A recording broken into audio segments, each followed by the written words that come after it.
bacana pra mim. Grana, bufunfa, din-din, o resto tá bacana pra mim.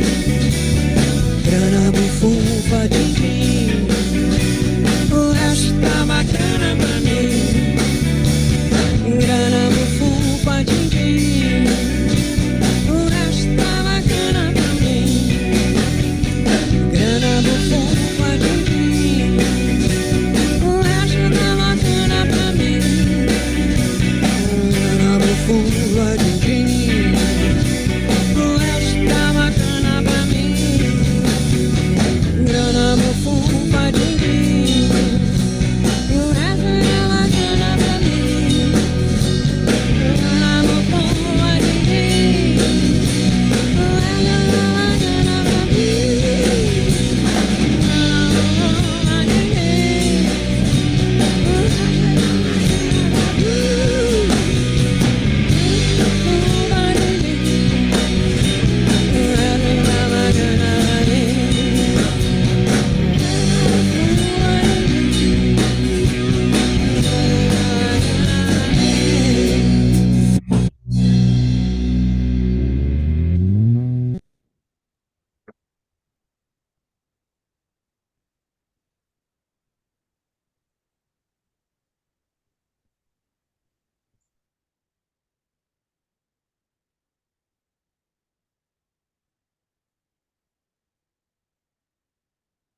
Então, boa noite oficialmente, agora aqui, boa noite, Oi, beleza? beleza? Maiara, Mariana, sejam todos bem-vindos. Então, nós estamos aqui com o engenheiro Jefferson Reis, mas muito mais do que um engenheiro, né? E, e vamos ter muita coisa para ver, muita curiosidade também, né? De saber como que se deu esse processo, porque é bem interessante, né? Que eu sou um aficionado da antroposofia, como Jefferson também, segundo as palavras dele, né? E já há muito tempo. E, e como o criador da antroposofia, Rudolf Steiner, ele teve tanta sensibilidade assim para isso que a gente pode chamar do novo tempo, né? Deixando um legado incrível de orientações em praticamente todas as áreas da vida, né? Então, desde a medicina até movimento corporal e tudo isso, né? É, é, é realmente muito interessante o que nós recebemos dele. E aí, essa iniciativa, né, que o Jefferson vem implantando, né, nas escolas Waldorf, ou seja, nas escolas que seguem a linha antroposófica, essa iniciativa baseada também no legado dele, que ainda, talvez, na minha opinião, o Jefferson vai falar melhor, ainda não foi muito bem compreendido e utilizado pela sociedade em geral, que é a economia viva, né? Que é essa proposta de igualdade, fraternidade e liberdade, né? Então, essa proposta que caracteriza o novo tempo, realmente. E então, vamos agora. É, Beleza quer falar? Beleza. Jefferson, olha, muito obrigada. Eu desloquei um monte de coisas para poder te ouvir, tá? Pela importância do tema. Eu vou ficar com o vídeo fechado, porque por causa disso eu não comi nada o dia todo. Aí eu abro assim que puder, tá? Mas estou aqui, todo ouvidos, tá bom?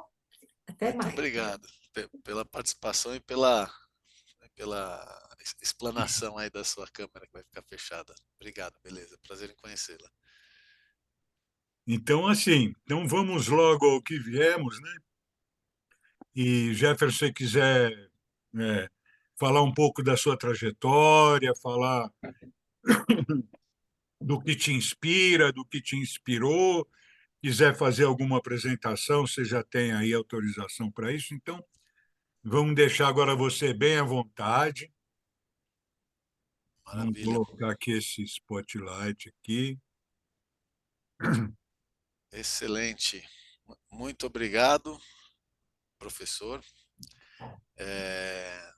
Realmente, para mim, sempre que me fazem esse convite, dá um frio na barriga, porque, né, é um tema que para mim é muito valioso, mas é algo que eu nunca digo não, né? Porque talvez um pouco do que eu vou mostrar aqui, a gente pode chegar à conclusão que não é meu, né?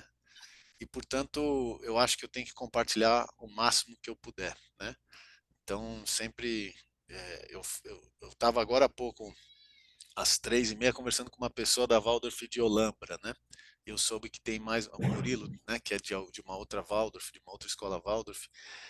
Então, eu sempre venho compartilhando isso que a gente vem descobrindo aqui na Guaí, que é muito particular da escola Waldorf Guaí, né? Mas que possa servir de inspiração para que outras escolas, mas não só escolas Waldorf, né? Outras escolas tradicionais também particulares, mas outras instituições, se fizer sentido o que a gente conversar aqui, né, que possa se inspirar também e levar essa mensagem para outros âmbitos da sociedade, né, não só na escola Waldorf. Mas eu costumo dizer que na escola Waldorf é o ambiente mais propício para germinar essa semente da fraternidade, né, porque ali, principalmente numa escola Waldorf, que se constitui na figura jurídica de uma associação sem fins lucrativos, né, permite que esse movimento possa florescer em sua verdade, né? Então tem força para isso acontecer, e principalmente porque o que une uma família a uma escola, né, é um laço de um grande amor, né, que é o próprio filho daquela família, né? Então a gente tem muito amor sendo trocado, né, numa escola, porque a gente está ali diante dos nossos filhos, né, e todos estão em prol dessas crianças. Enfim, isso é só um pouquinho para falar é, desse convite que foi feito pelo meu professor aí, Sérgio Frug, onde tem a Amanda, a filha dele, que também eu admiro bastante, que foi a fundadora dessa escola e permitiu que tudo isso acontecesse, né? Junto com outros pais e professores também que fazem parte da história. O professor Rogério, que esteve aqui falando de agricultura biodinâmica. Então, assim, a Guaí realmente é um espaço muito especial. Depois talvez até tenha uma imagem aqui que eu mostro.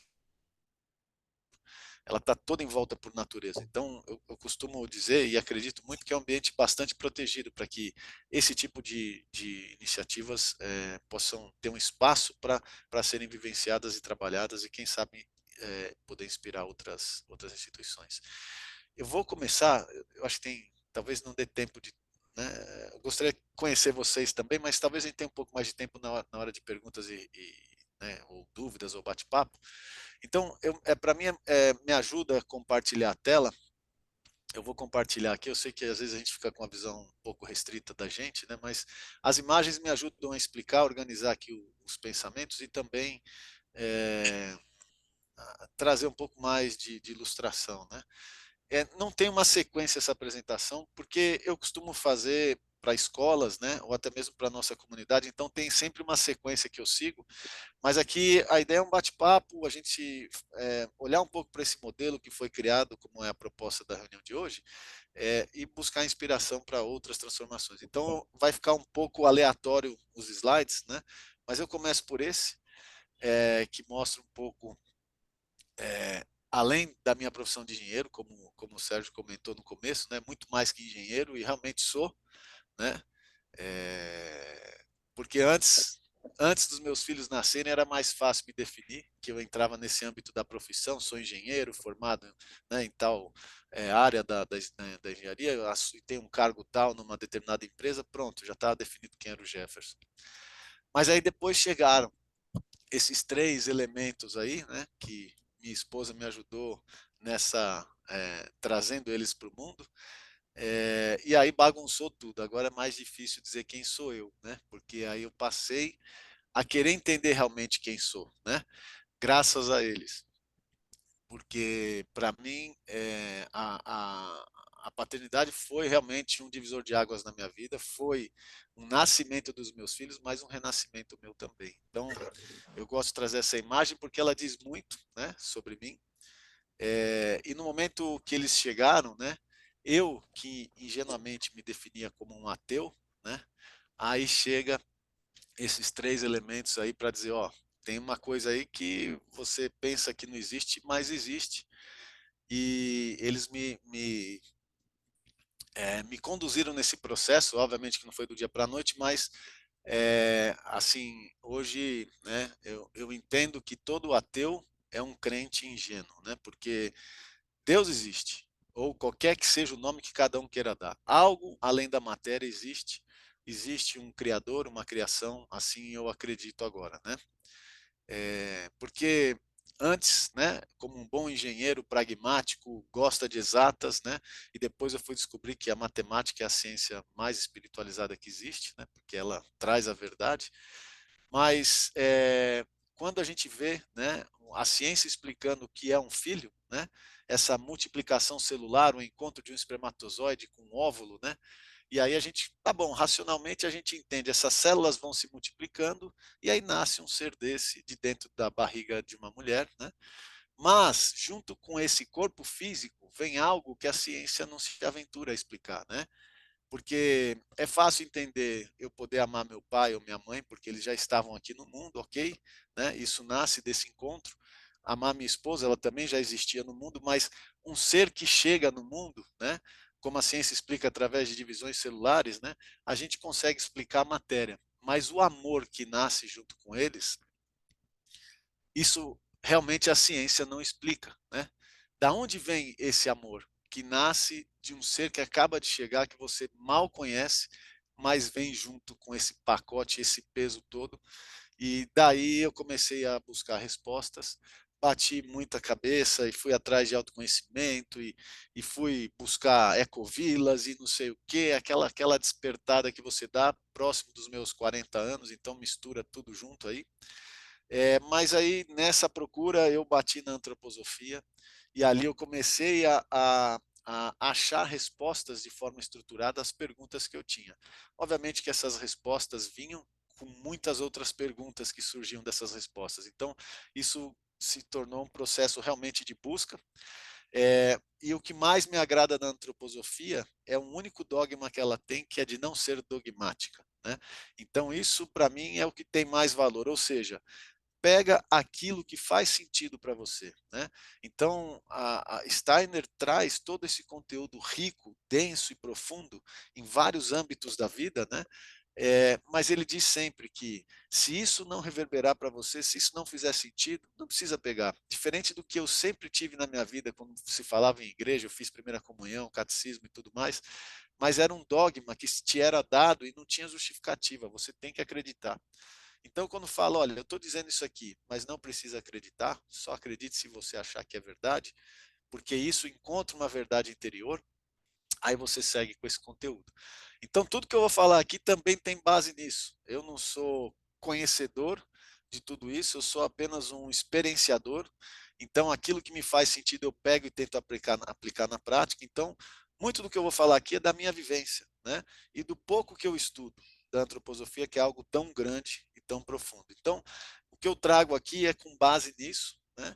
Então, é uma troca, né? Eu não estou aqui no lugar de detentor de nenhum conhecimento, porque, como foi dito pelo Sérgio, a gente ainda está num processo de descoberta, mas a gente já observou coisas muito bonitas acontecendo nesse sentido. Então, o que eu quero aqui é realmente só compartilhar um pouco do que a gente aprendeu, poder somar e lá né, depois de um tempo de fala minha, a gente poder trocar, né? Eu acho que é aí que é onde está o grande ponto positivo desse encontro, né?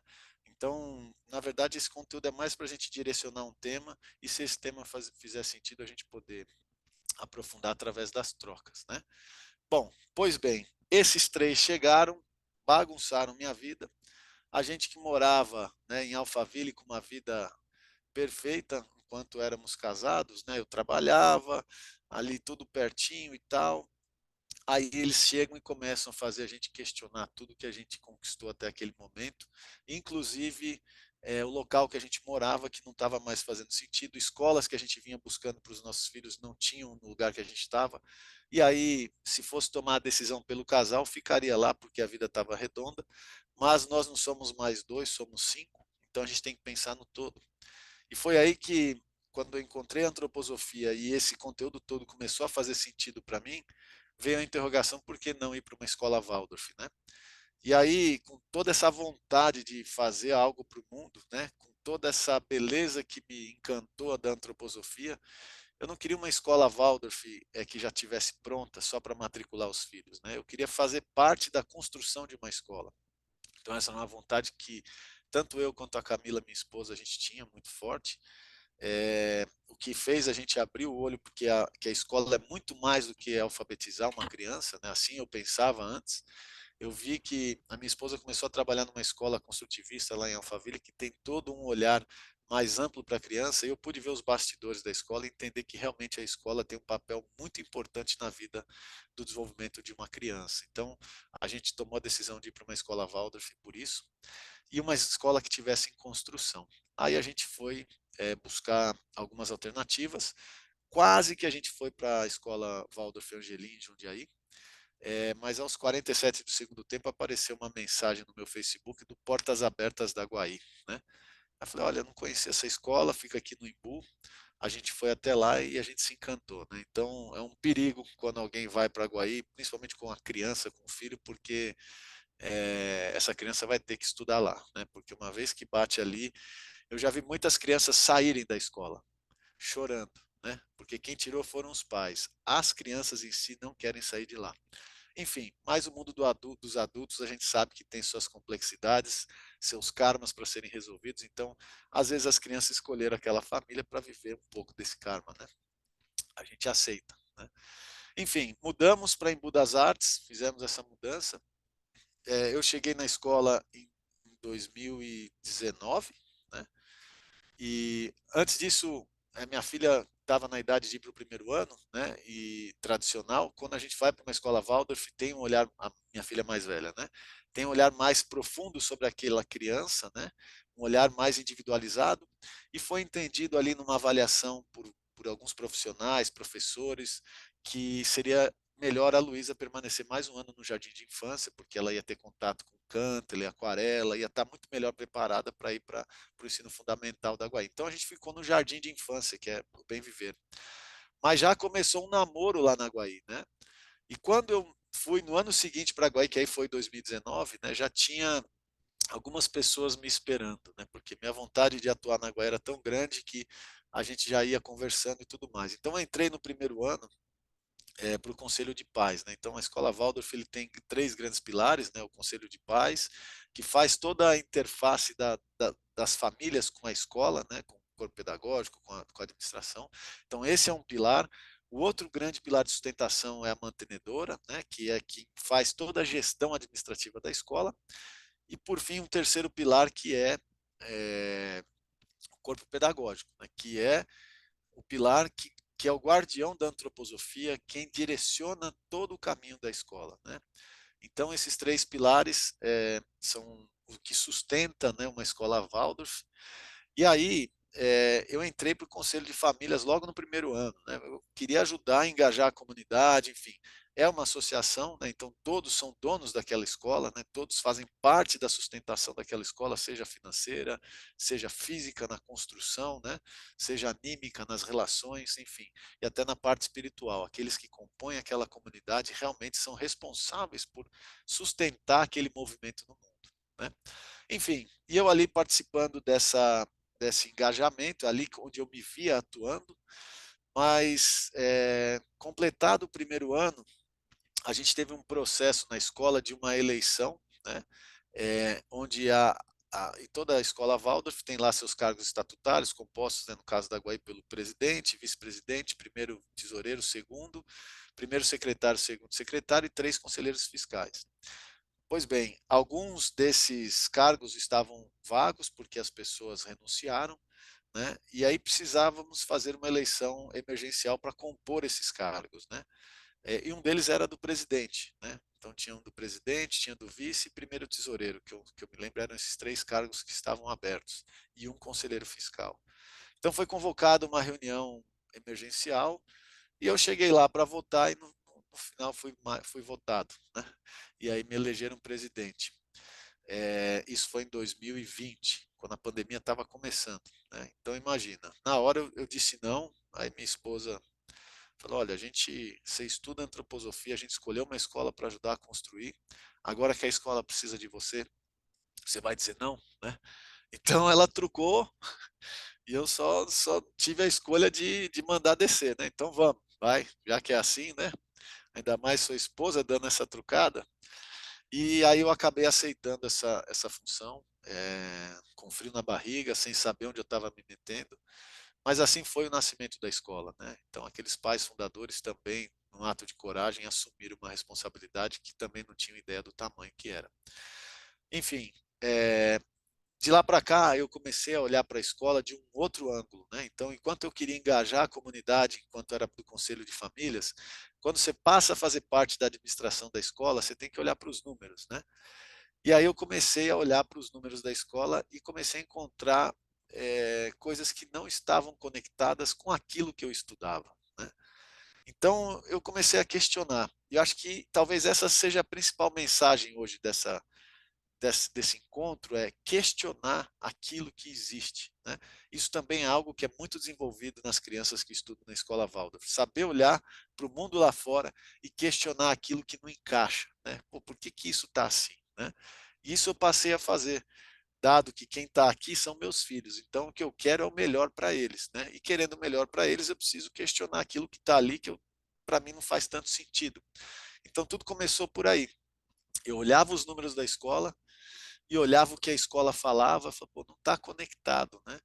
Então, muito, porque o que eu achava, estudando antroposofia, eu falei, bom, uma escola Waldorf é onde existe 100% de antroposofia, né? Então ali eu vou aprender ainda mais na prática. E quando eu comecei a olhar, e aqui eu não estou julgando, só estou constatando, né? Porque a gente vive uma transição, né? Então é natural que existam costumes, crenças, formas, padrões de se trabalhar que a gente está acostumado, né? E é natural que a gente tem nossas responsabilidades, nosso dia a dia, então algumas coisas a gente não percebe, vai caminhando.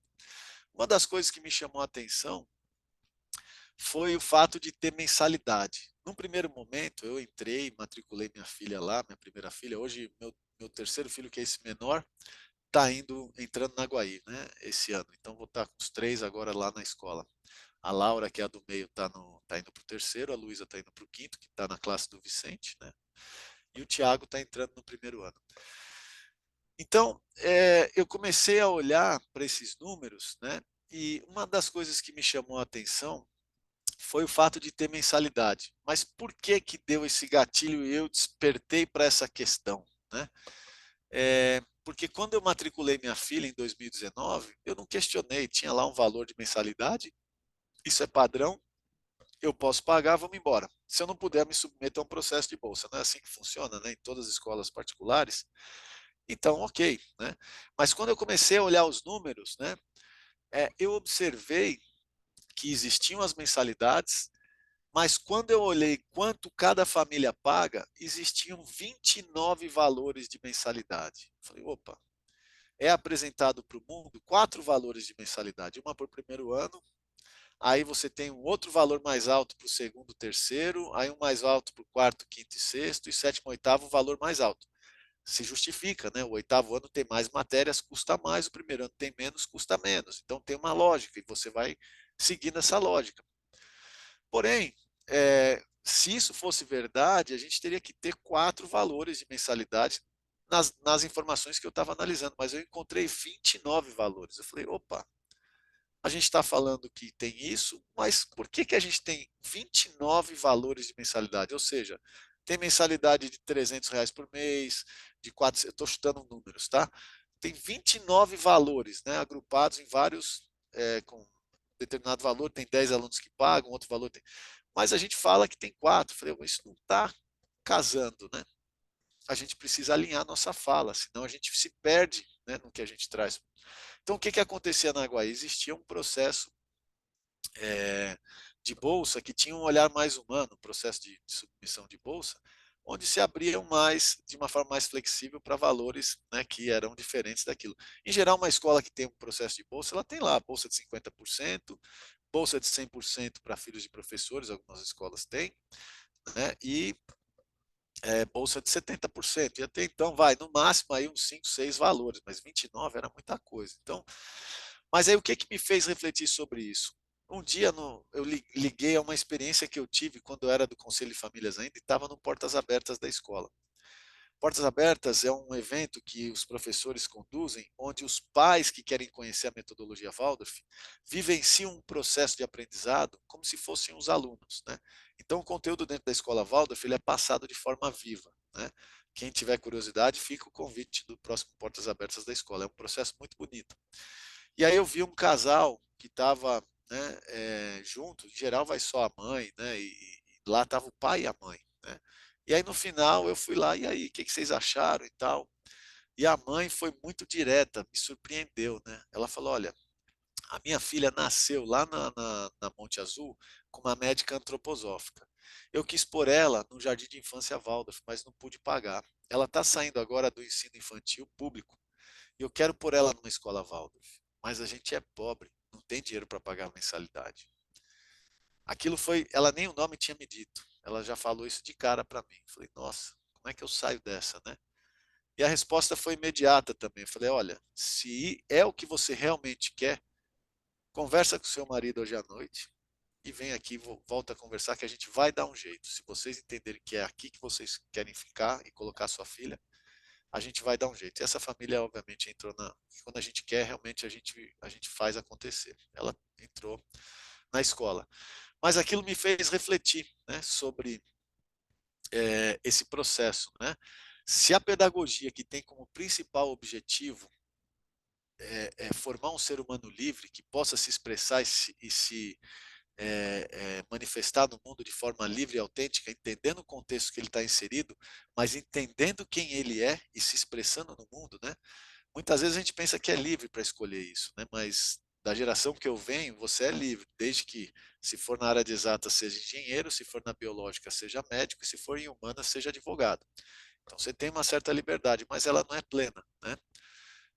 Então, é, quando eu vejo uma escola que tem como principal propósito formar um ser humano livre, pronto para a vida, como ela mesma pode cercear a liberdade de acesso ao próprio conteúdo Waldorf? Né? Então, quando você estipula uma mensalidade, aqueles que não podem pagar não podem acessar. E eu tenho que ser franco, né? A fama que a escola Waldorf tem é de ser uma escola elitista. Então, como a gente pode promover o maior acesso? Obviamente que existe restrição física e não dá para todo mundo entrar, mas precisa entrar mais gente. Se tem cadeira vazia e tem gente querendo entrar, a gente tem que dar um jeito. Obviamente que não pode ser irresponsável e fazer algo que vá desfavorecer a parte econômica da escola e a escola não sobreviva. Mas a gente precisa encontrar um jeito. Então foi isso que me moveu, né? E aí dentro disso eu comecei a estudar, eu vou mudar de slide aqui, que é essa figura aqui, né? Só me policiar no tempo, a gente vai até às 8, né? Aqui, né, Sérgio? Começou às 7. Sim, Tá, mais ou então menos, beleza. pode passar um pouco também, né? Tá bom. Então eu vou tentar aqui, depois eu trago algumas imagens para não ficar tão cansativo, umas fotos e tal, mas esse slide aqui, ele traz, ele é bastante carregado, eu brinco que até para ter uma DR com a esposa, ele ajuda. Né? Se a gente olhar para isso aqui, a gente tem todo um mapa de como é um ser humano saudável, uma sociedade saudável. Isso foi desenhado conforme o entendimento que se teve do que Steiner nos trouxe, né? Mas é a trimembração social. Então, comecei a estudar isso para entender como que a gente pode, porque eu identifiquei que existia um certo adoecimento daquela comunidade Waldorf-Iguaí, né? Com base no que eu tinha de referência da antroposofia. Esse adoecimento deve-se principalmente por essa conversa, né? Como pode pessoas quererem acessar algo tão lindo, tão necessário como a pedagogia Waldorf e por causa de dinheiro não conseguem, né? Como pode ter, né, esse estigma de ser algo elitizado se Steiner diz que é para todos, né? Então, isso não pode ficar contido com poucos que têm acesso, que têm recursos. Isso tem que ser disseminado, né? Se a gente quer transformar o mundo, e eu acredito que muito se vem de fontes como essa, né? Cada um pode buscar a sua fonte. Como eu disse, para mim isso fez sentido, mas no final, se existe um movimento espiritual genuíno, ele conversa, porque ele vem da mesma uma fonte, né? Então, basta só que a pessoa identifique qual é a linguagem que mais toca o coração. E para mim foi a antroposofia. Por ter desse lado de exatas, né, e tudo na antroposofia é explicado, inclusive a parte espiritual. Então, muitos que são crentes que eu tenho de amigos, eles duvidam, porque fala que ninguém explica Deus, mas a antroposofia consegue explicar Deus, por incrível que pareça. É por isso que eu me encanto tanto. Enfim, Steiner trouxe essa figura, né? Assim como a gente tem na trimembração de um ser humano, a gente tem essa parte de cima, né, que é o nosso sistema neurosensorial, a gente vê pelos olhos, escuta pelos ouvidos, sente o gosto pela boca, sente o cheiro pelo nariz. Então aqui está a parte neurosensorial, o nosso pensar. Aqui no peito, né, no sistema rítmico, que é o coração e pulmão, está o nosso sentir. Então, quando a gente sente saudade de alguém, a gente não põe a mão na cabeça, a gente põe a mão no coração, né? Então, nossos sentidos estão aqui, né? O pulmão regulando, quando a gente está nervoso, está tenso, vai fazer uma live para falar de fraternidade, a respiração fica ofegante, fica aqui no pulmão, né? Então, é aqui que a gente sente que tem algo que está descompassado, né? E como que a gente faz para entregar no mundo tudo aquilo que a gente pensa e passa por nosso sentido? É o sistema metabólico motor, nossos braços, nossas pernas que nos levam para a gente realizar essas coisas no mundo, né? Então essa é a trimembração de um ser humano, né? Onde quando a gente tem um pensar, né, que está desalinhado com o nosso atuar, com o nosso querer. Então, se a gente está num emprego, né, que a gente está fazendo algo que no nosso pensar não faz sentido, mas a gente está entregando aquilo, a gente sente esse aperto no peito, né? Essa falta de sentido, né? A dor vem aqui no peito. Algo está dizendo para a gente que não está certo, né? Então, adoece esse organismo, pode trazer ansiedade, pode trazer uma série de outros sintomas que se materializam, por exemplo, uma úlcera, se não é algo que você está estressado ou por estar infeliz fazendo algo que não te agrada, isso se materializa, mas vem lá do mundo suprassensível, né? Esse alinhamento é necessário para que o ser humano esteja saudável. Por isso que a antroposofia busca, dentro da pedagogia Waldorf, identificar quem é aquele ser humano, para que ele possa ser pleno, para que o pensar dele esteja alinhado com aquilo que ele faz no mundo, com o querer. E aí ele regula isso no sentir. Então, a pedagogia dá ferramentas para que essa criança possa lidar com seus sentimentos, aquilo que ela sente. Se não está legal, ela consegue identificar o que é e corrigir a rota, né? Mais ou menos é isso que a pedagogia busca trazer para cada indivíduo. Então, ela não prepara para o vestibular, mas sim para o que vem depois, para a vida, né? A vida é composta de tudo isso que a gente tem entre o nascimento e a morte. Não é só o vestibular e uma carreira que a gente faz. Nascimento e morte nesse plano, né? Porque existem explicações também na antroposofia para outros planos, o que acontece depois. Inclusive, a crença no que acontece depois guia as ações aqui no mundo material, né?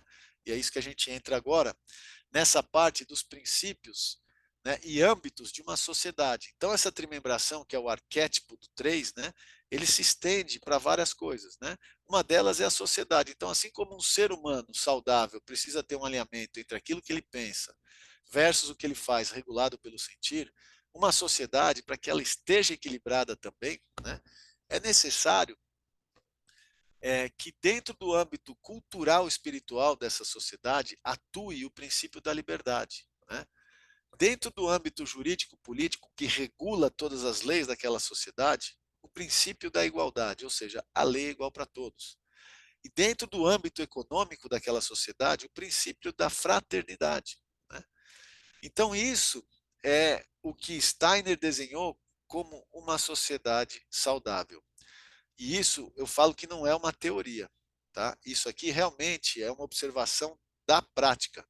O que acontece é que nós estamos insistindo em viver numa sociedade desequilibrada, né? Então, o que Steiner nos traz é a prática. Tanto é que ele fala, se isso não servir na vida prática, descarte, né? E o que eu estou agora aqui, dentro da busca de entender a fraternidade, é entender se esse modelo realmente funciona como ele diz. Porque eu vejo que a sociedade não está funcionando dessa forma. E se ela funcionar, realmente fica saudável? Então, estou testando o que o Steiner está dizendo, não estou acreditando de cara. É esse o grande objetivo desse projeto na escola. E nós temos uma mini sociedade chamada Guaí. O que a gente está buscando é justamente aplicar dessa forma os princípios para ver se isso realmente é uma sociedade saudável. O que vem nos mostrando ao longo desses últimos 3 anos é que faz sentido, né? E se a gente conseguir viver isso, ali dentro que sabe, quem sabe a gente pode inspirar outras instituições. Mas o que quer dizer tudo isso, né? Liberdade no cultural espiritual talvez fique mais claro para entender, né? Como eu disse, eu sou livre para escolher entre engenharia, direito, medicina, com quem eu quero casar, que religião eu quero seguir, né? Que curso eu quero fazer, né? Então, tá claro, apesar de no mundo não existir essa liberdade plena, né? Em alguns países você não tem tanta liberdade assim, mas mesmo nos países mais livres existe uma influência, né, de paradigmas sociais que interferem na sua decisão, impedindo que você seja realmente livre, né? Então, como você pode ser livre? Entendendo quem você é e cumprindo sua missão, sentindo e buscando propósito na vida. Mas aí a gente entra em uma outra seara que não vamos aprofundar aqui. A parte da igualdade, a lei é igual para todos, acho que está claro isso também, né? E a gente sabe que muitas vezes ela ainda não é, mas a gente sabe identificar quando tem alguma coisa errada, né? Favorecimento de político, por exemplo, que tem foro privilegiado. Então, existe uma série de coisas que fala, pô, essa lei não é tão igual, né? Ela favorece uma determinada classe.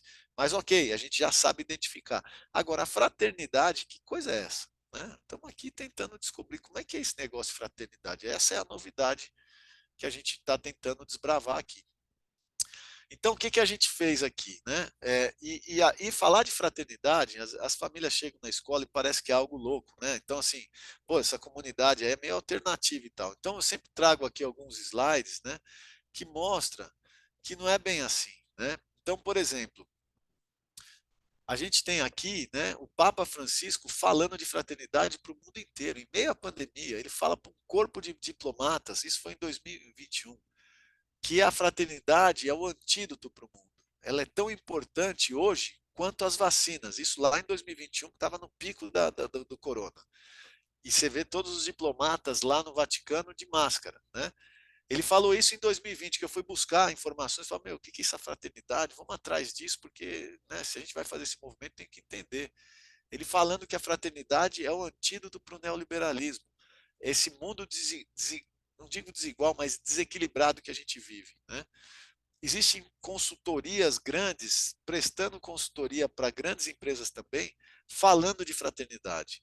Uma empresa que tem um olhar para o âmbito econômico, onde busca um sentido para o seu negócio, acionistas investem mais. Não também porque querem mais dinheiro, mas entendem que aquilo é mais sólido. Né? Aquela empresa ela é mais forte quando ela encontra um propósito e tem um olhar para o seu entorno. O João Melé é um outro grande divulgador da fraternidade e também estudioso da antroposofia. Ele é diretor de grandes bancos europeus. Né? Ele é conselheiro lá no Banco Tríodos, que é um banco ético, e está na América Latina constantemente trazendo essa mensagem, né? Para que mais bancos possam ter, e ele brinca, né? Falar um banco ético, isso é redundância, né? Não necessitaria falar isso, mas é necessário, porque essa transformação precisa trazer consciência.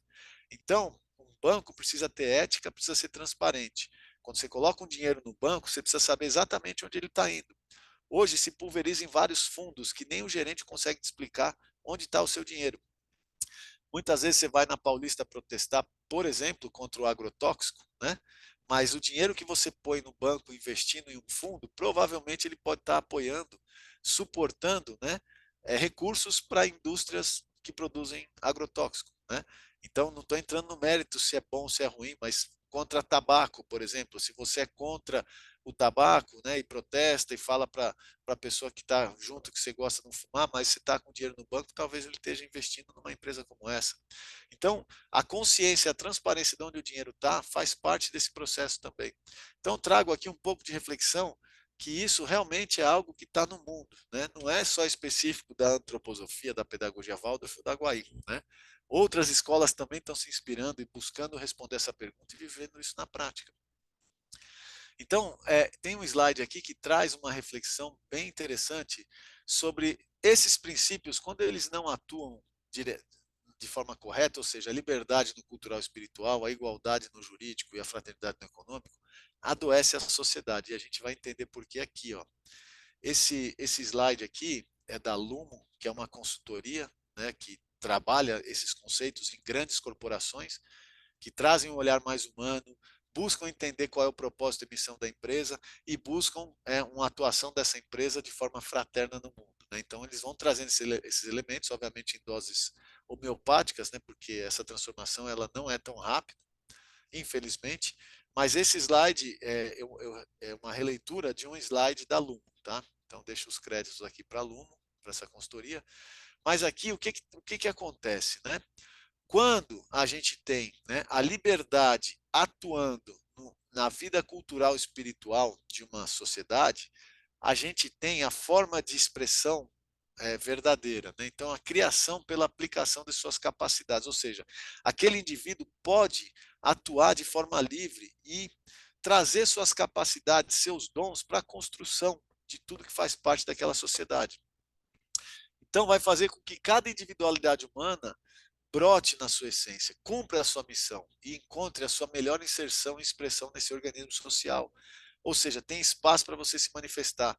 Na sociedade que a gente tem hoje, deve ter vários Beethovens atrás de um fone como esse, atendendo no telemarketing, porque precisa do dinheiro para pagar as contas e não pode expressar seu dom musical, artístico, né? Ou até mesmo científico. Ele não teve oportunidade de estudar. Então, a sociedade realmente, da forma como está hoje, priva que essa pessoa se manifeste, ela mina essa liberdade.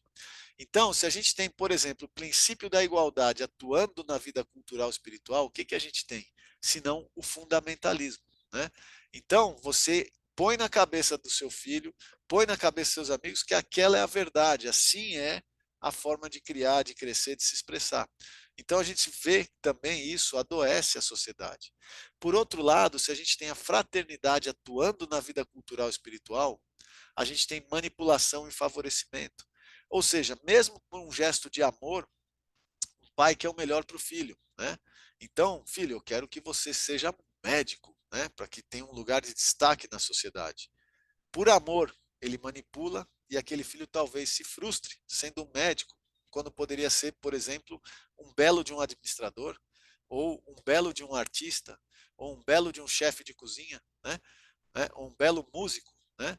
Enfim, então, por mais genuíno e bonito que seja, né, se a gente olhar, você está minando a liberdade daquele ser, né? Então, por isso existe esse adoecimento.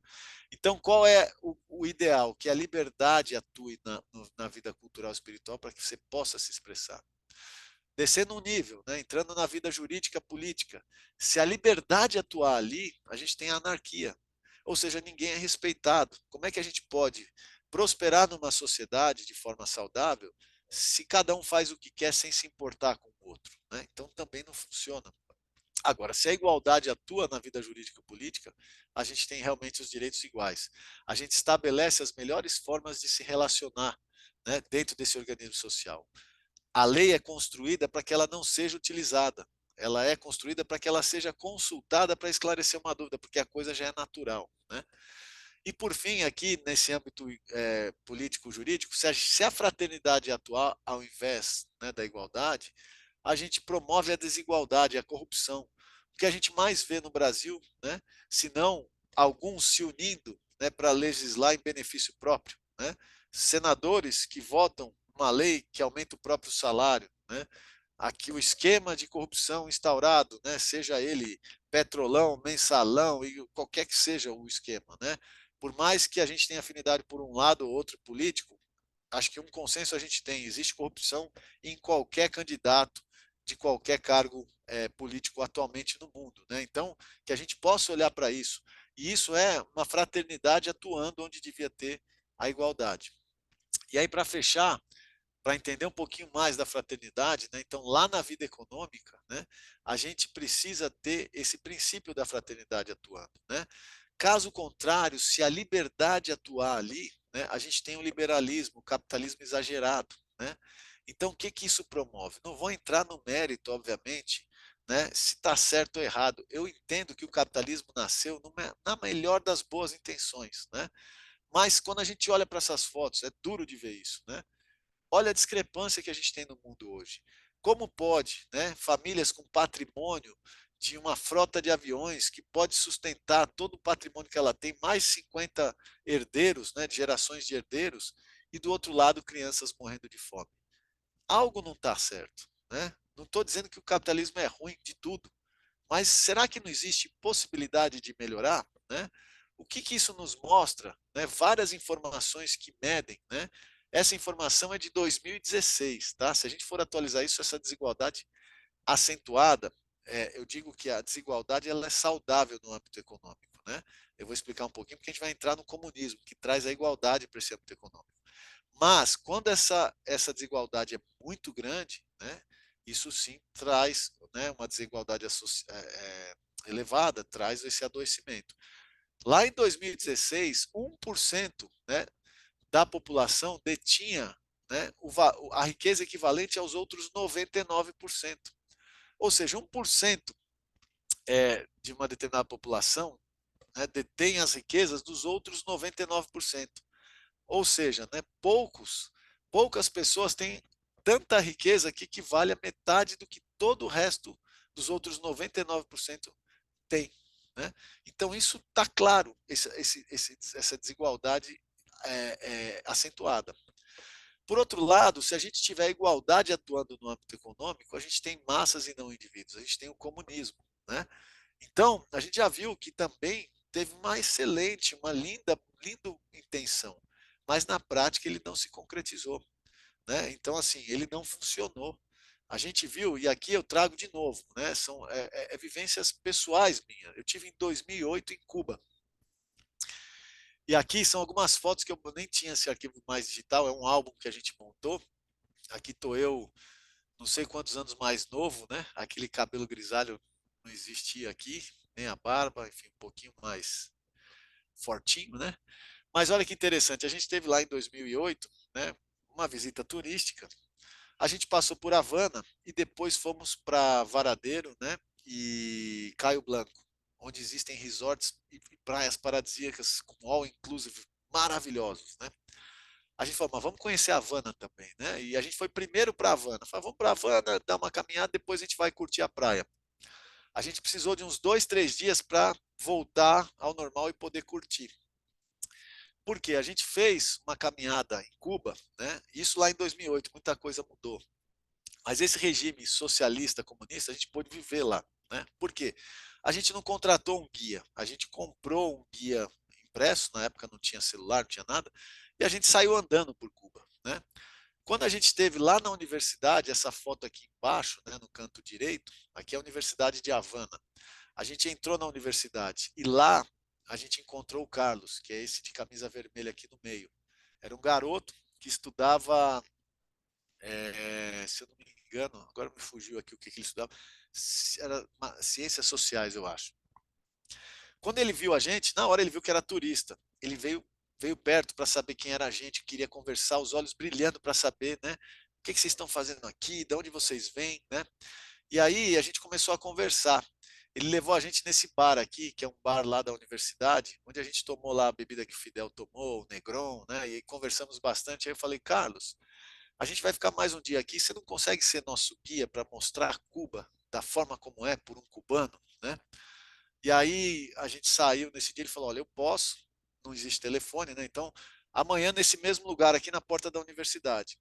Mas tem o seguinte, eu vou andando na frente e vou mostrando as coisas para vocês, porque eu não posso andar ao lado de vocês, porque eu sou local e a polícia não deixa um cubano andar junto com um turista. Então aqui tem uma foto da pequenininha, mas é o Carlos lá na frente e a gente ia andando atrás dele.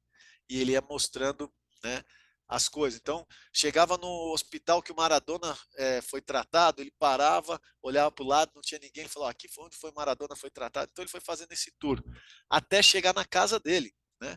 E eu e a Camila ali, a gente andando, falou, nossa, ele passou numa família que vendia charutos, né, e tal.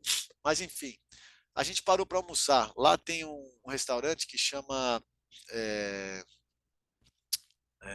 Putz, me fugiu o nome. Que é o mesmo nome que tinha na novela da Regina Duarte, quando ela servia comida em casa.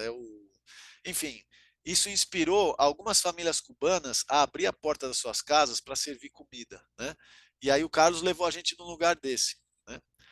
E aí, eu vou lembrar o nome desse tipo de restaurante. Só que só poucos cubanos podiam fazer isso, tinha que ter autorização do governo.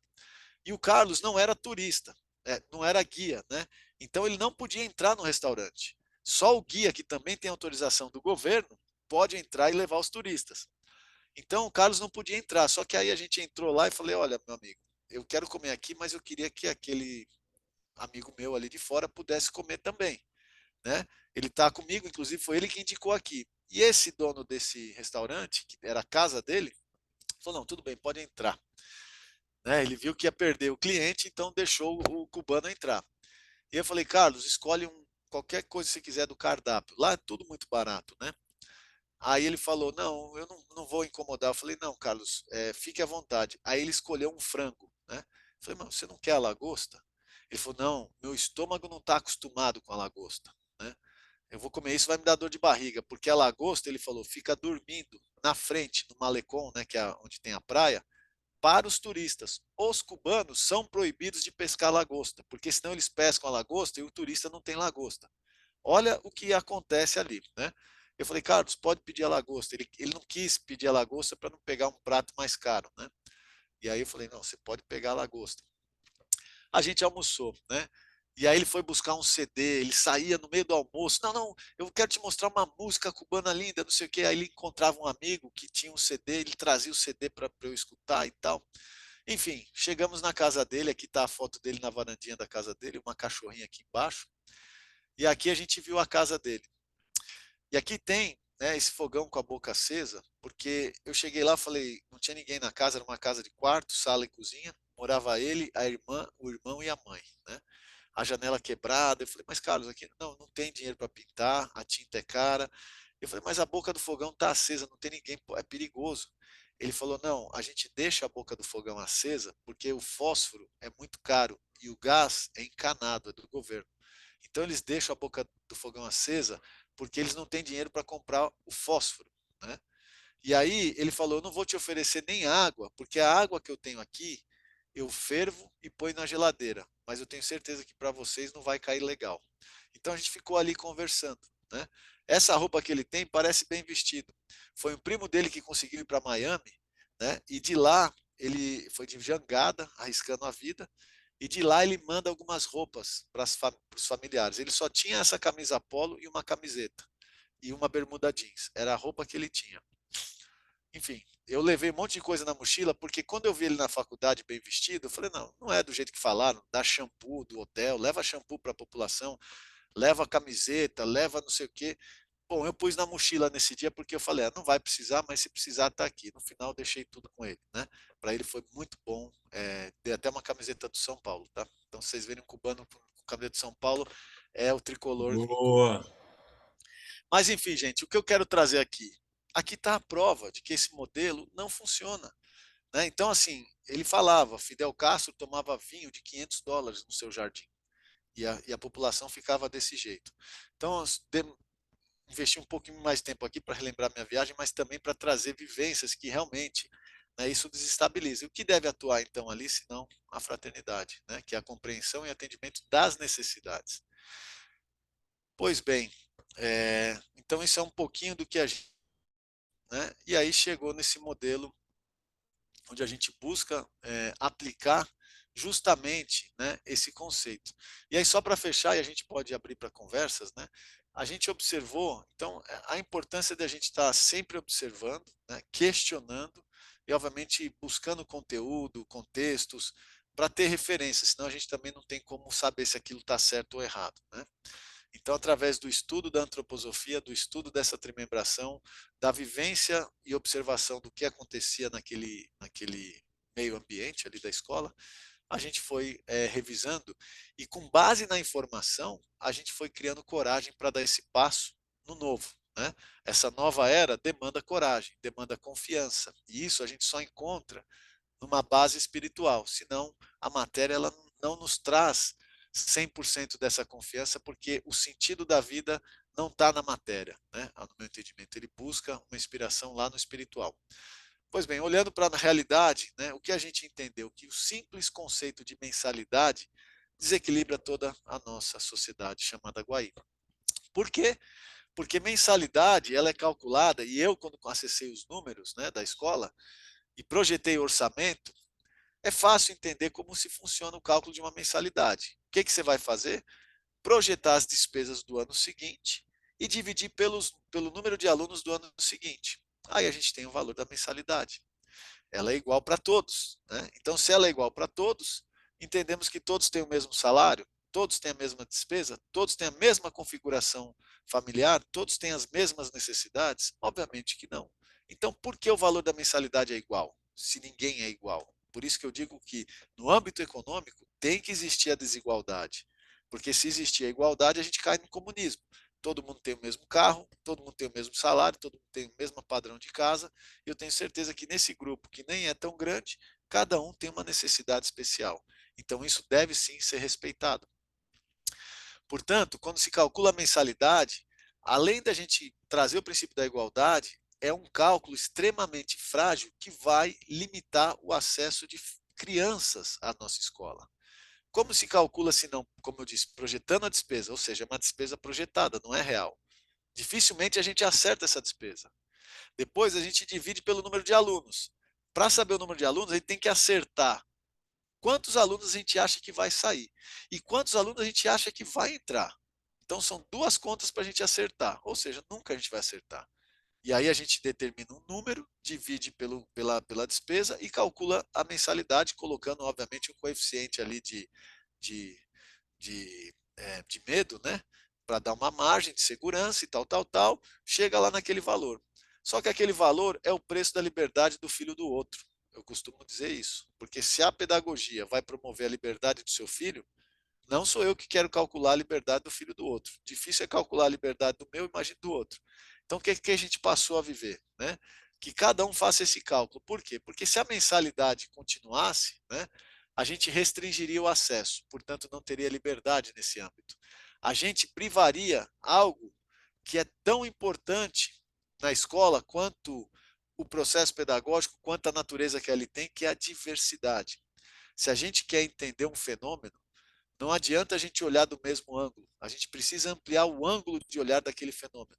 Quando a gente tem uma escola particular, a gente tem uma classe social igual, um olhar para a vida muito parecido, né? Quando a gente tem uma escola pública, também é uma classe social muito parecida. Dois mundos diferentes que precisam se unir. Se a gente está cada vez mais polarizado, cada vez mais afastado, a gente precisa promover esse encontro. E, para mim, um lugar mais favorável para isso é dentro de uma escola Waldorf, que vai olhar e capacitar aquelas crianças para que sejam seres humanos empáticos, capazes de ouvir com empatia e se expressar de forma respeitosa. Aí a gente chega mais perto. Hoje tem cada um de um lado gritando sua verdade. Ninguém escuta o que o outro está dizendo. A gente precisa se aproximar. E a diversidade é fundamental. Se a gente quer um mundo mais justo, né, um mundo mais humano, a gente precisa promover esse encontro desde pequeno, porque essas crianças vão crescer entendendo que aquele que tem uma situação social ou econômica diferente da sua vai trazer um olhar complementar ao seu, vai trazer então uma empatia para você estar mais perto. Hoje a gente se afasta daquele que é diferente. Então a diversidade é um processo pedagógico também, é um outro professor que a escola tem. Toda escola deveria ter, né, todas as classes sociais, todas as raças, todo mundo dentro de uma sala de aula, porque isso ensina os alunos, ensina o professor, ensina as famílias que têm seus filhos naquela sala.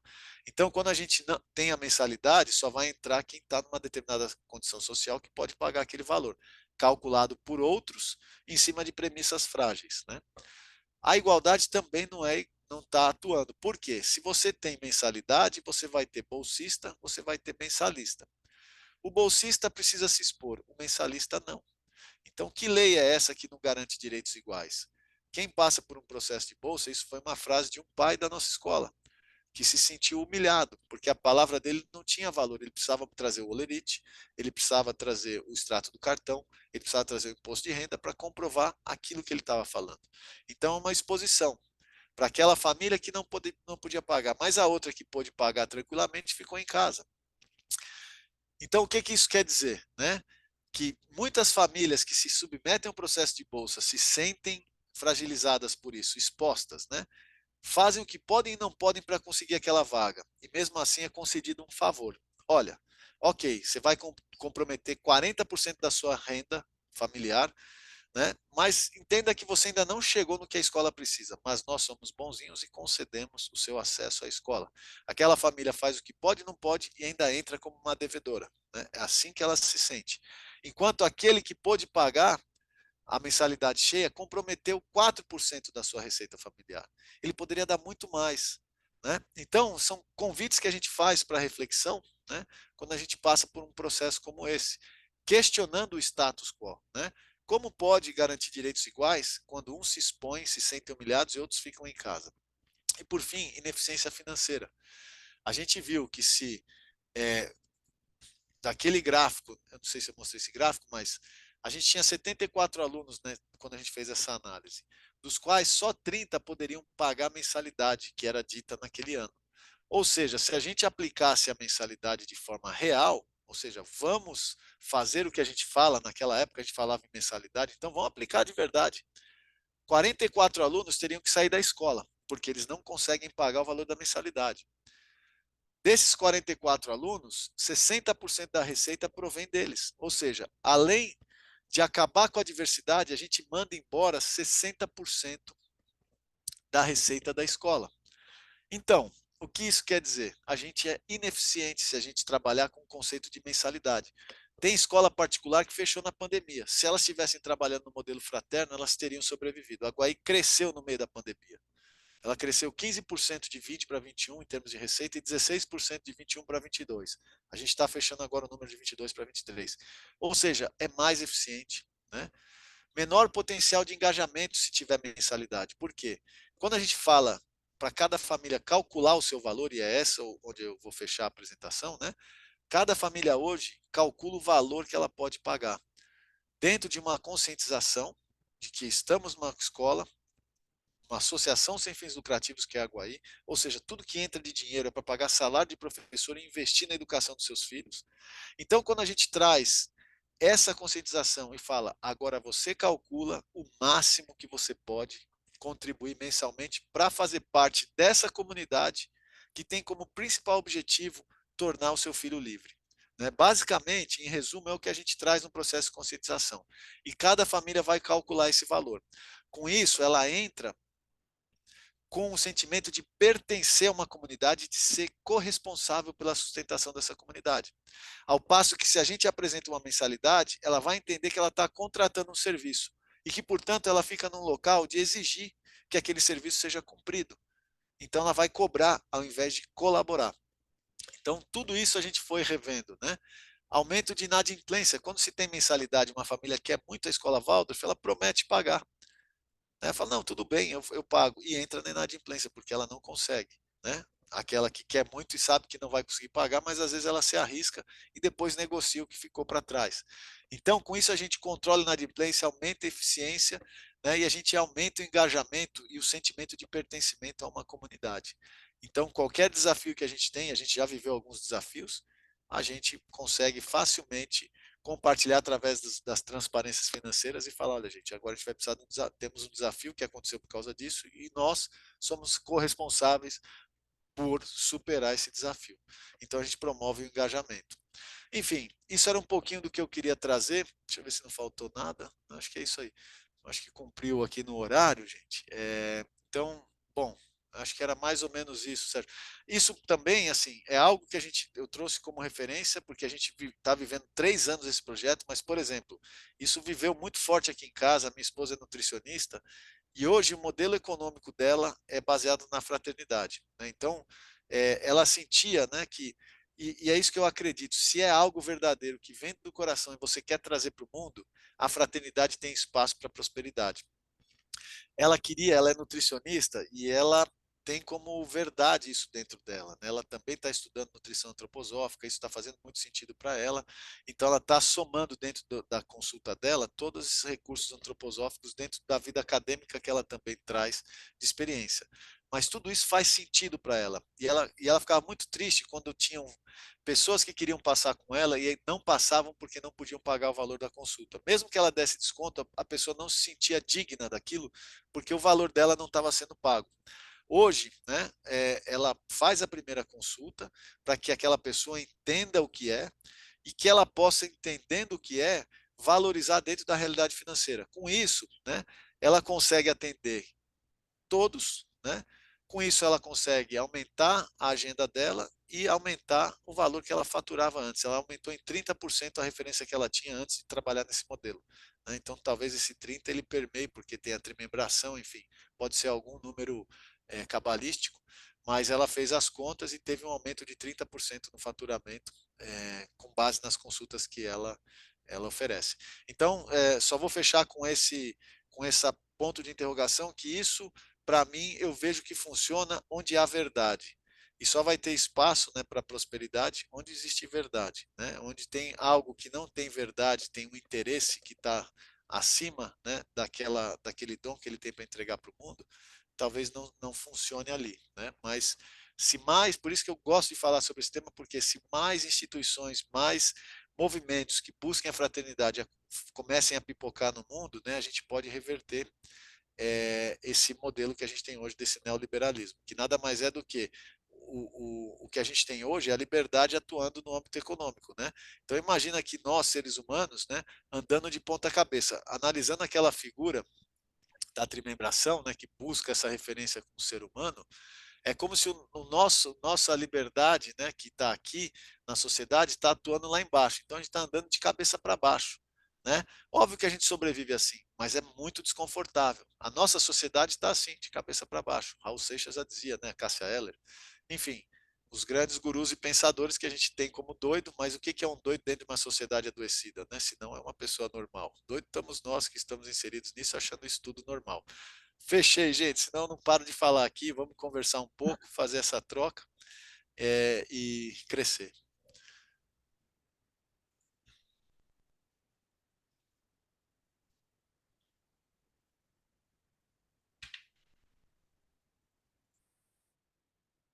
Dizem lá Bom, na escola que eu falo rápido, é muito conteúdo, é tanta coisa não, para mas foi falar. ótimo. Espero que É muito possa ter passado. inspirador. Uma beleza. Obrigado, Ana. A Denise vai falar, então, ela levantou a mão. Boa noite, Jefferson. Boa noite, pessoal. Desculpa ter chegado atrasada. Assim, eu fui te ouvindo e eu anotei duas perguntas, mas pode ser que, por eu não ter pego o começo do debate, enfim, você respondeu e eu que não ouvi, né? Aham. Fica à vontade. Assim, em relação a uma transição, tudo que chega de novo, né, em diversas áreas, na educação não é diferente, tem uma necessidade da transição. Aí eu me refiro né, à antroposofia, a essa, né, a pedagogia Waldorf, enfim, até mesmo na área da agricultura, mas assim, pensando na educação, como que vocês trabalham com essa transição para esse público? Né, que vocês têm aí, imagino eu, ao longo de alguns anos ou décadas, eu não peguei o começo dessa história. Como que vocês trabalham essa transição do seu público? Só para eu entender melhor, Denise, o público que você diz são as famílias que estão na escola, né? Isso, são as Tá, famílias que estão na escola, em termos de educação mesmo, em termos pedagógico, em termos didático. Eu estou olhando só para essa fatia aí. tá. Ó, a gente tem, assim, eu acredito, né, que Steiner criou uma pegadinha para a gente, né? Quando ele criou a escola Waldorf. Porque eu acho que ele estava tentando ir pelos adultos, aí muda os adultos, os adultos criam crianças melhores, mas ele estava vendo que não estava dando certo. Aí eu acho que o que ele fez? Ele abriu uma escola Waldorf, né, e leva esse nome porque foi dentro de uma fábrica de cigarros lá, chamada Waldorf, né, na Alemanha. O dono chamou o Steiner e falou: ó, vamos educar essas crianças aqui, filha dos funcionários, né, dentro dessa pedagogia que eu acredito. Isso foi a isca para os adultos levarem seus filhos lá. Porque as crianças já nascem sábias, né? Nós adultos que vamos entortando ali, estragando um pouquinho. Porque as crianças vivem sorrindo e felizes e os adultos vivem tentando se entender. Porque é uma gestão, né? Apesar de ter esses cargos de presidente, vice-presidente, as instâncias, né? É algo que é muito horizontal. Então imagina, não existe uma hierarquia acentuada, né? Então, para a gente se entender, precisa de muito diálogo, muito respeito, muita empatia. E que eu digo que isso é necessário, mas não digo que isso acontece sempre. Então, imagina as discussões que a gente enfrenta lá.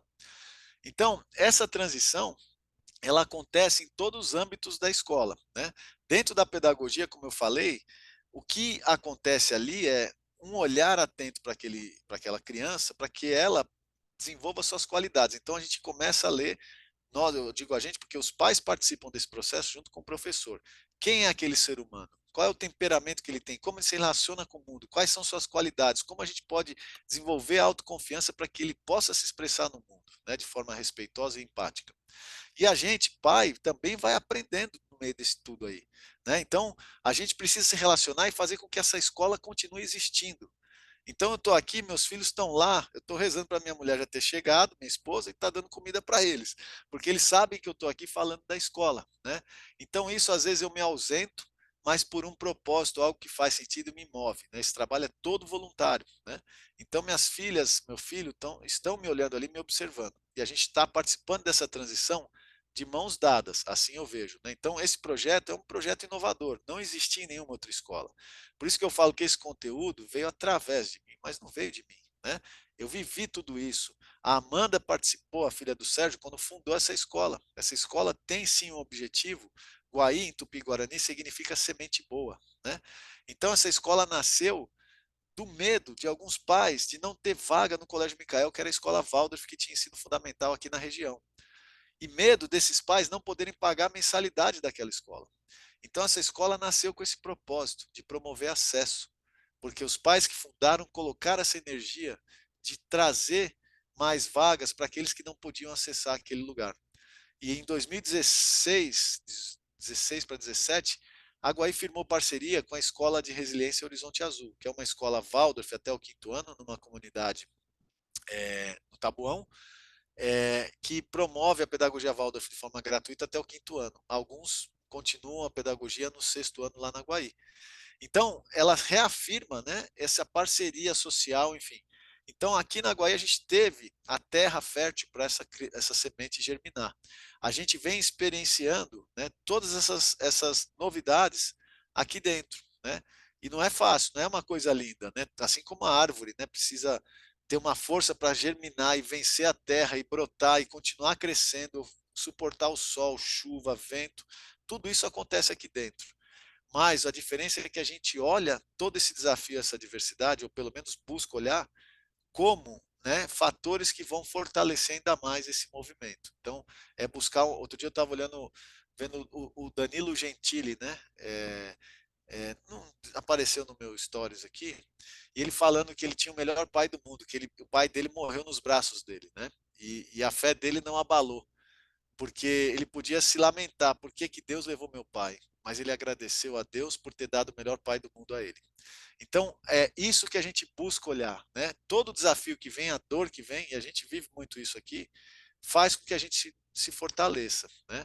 A Guaí ainda não tem uma condição, eu acho que nunca vai ter, porque esse desafio ainda vai ser, é o que nos move, né?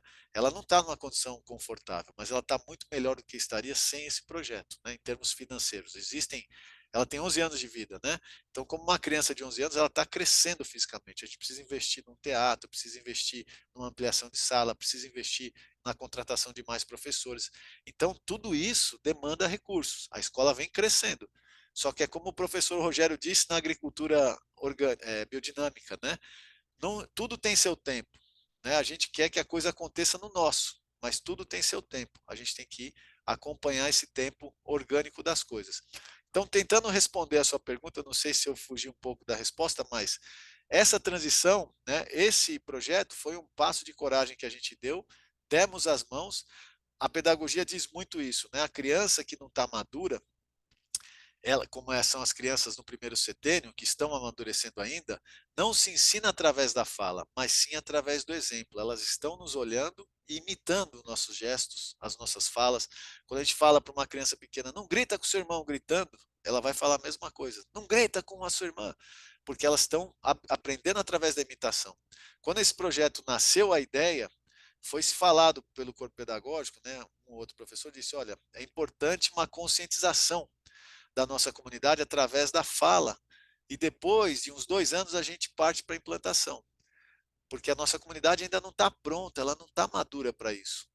Aí eu trouxe essa referência. Se a comunidade não está madura, é hora da gente falar ou é hora da gente agir e mostrar, né? Então a gente deu esse passo, todos de mão dada, para essa transição, né? E isso foi mostrando nossa vulnerabilidade, mas ao mesmo tempo a vulnerabilidade é a nossa maior fortaleza. Juntos somos mais fortes. No momento de pandemia, onde escolas quebraram, quando a gente trouxe esse projeto, e foi maior frio na barriga porque, 2021 entrou esse projeto no meio da pandemia, desemprego, medo do desemprego, futuro incerto, crise mundial, e a escola cresceu. Então, por quê? Porque a gente se uniu. A gente falou, aqui vai ser um lugar quentinho para a gente atravessar tudo isso. Existe, eu vou trazer só essa imagem para vocês terem uma ideia do que é a escola, né? Só compartilhar isso aqui rapidinho, eu já fecho, mas vê se não é um lugar propenso para a gente fazer todos esses testes malucos que a gente está fazendo, né? Olha isso aqui, né? Aqui é a escola, né? Deixa eu botar em apresentação que eu acho que facilita.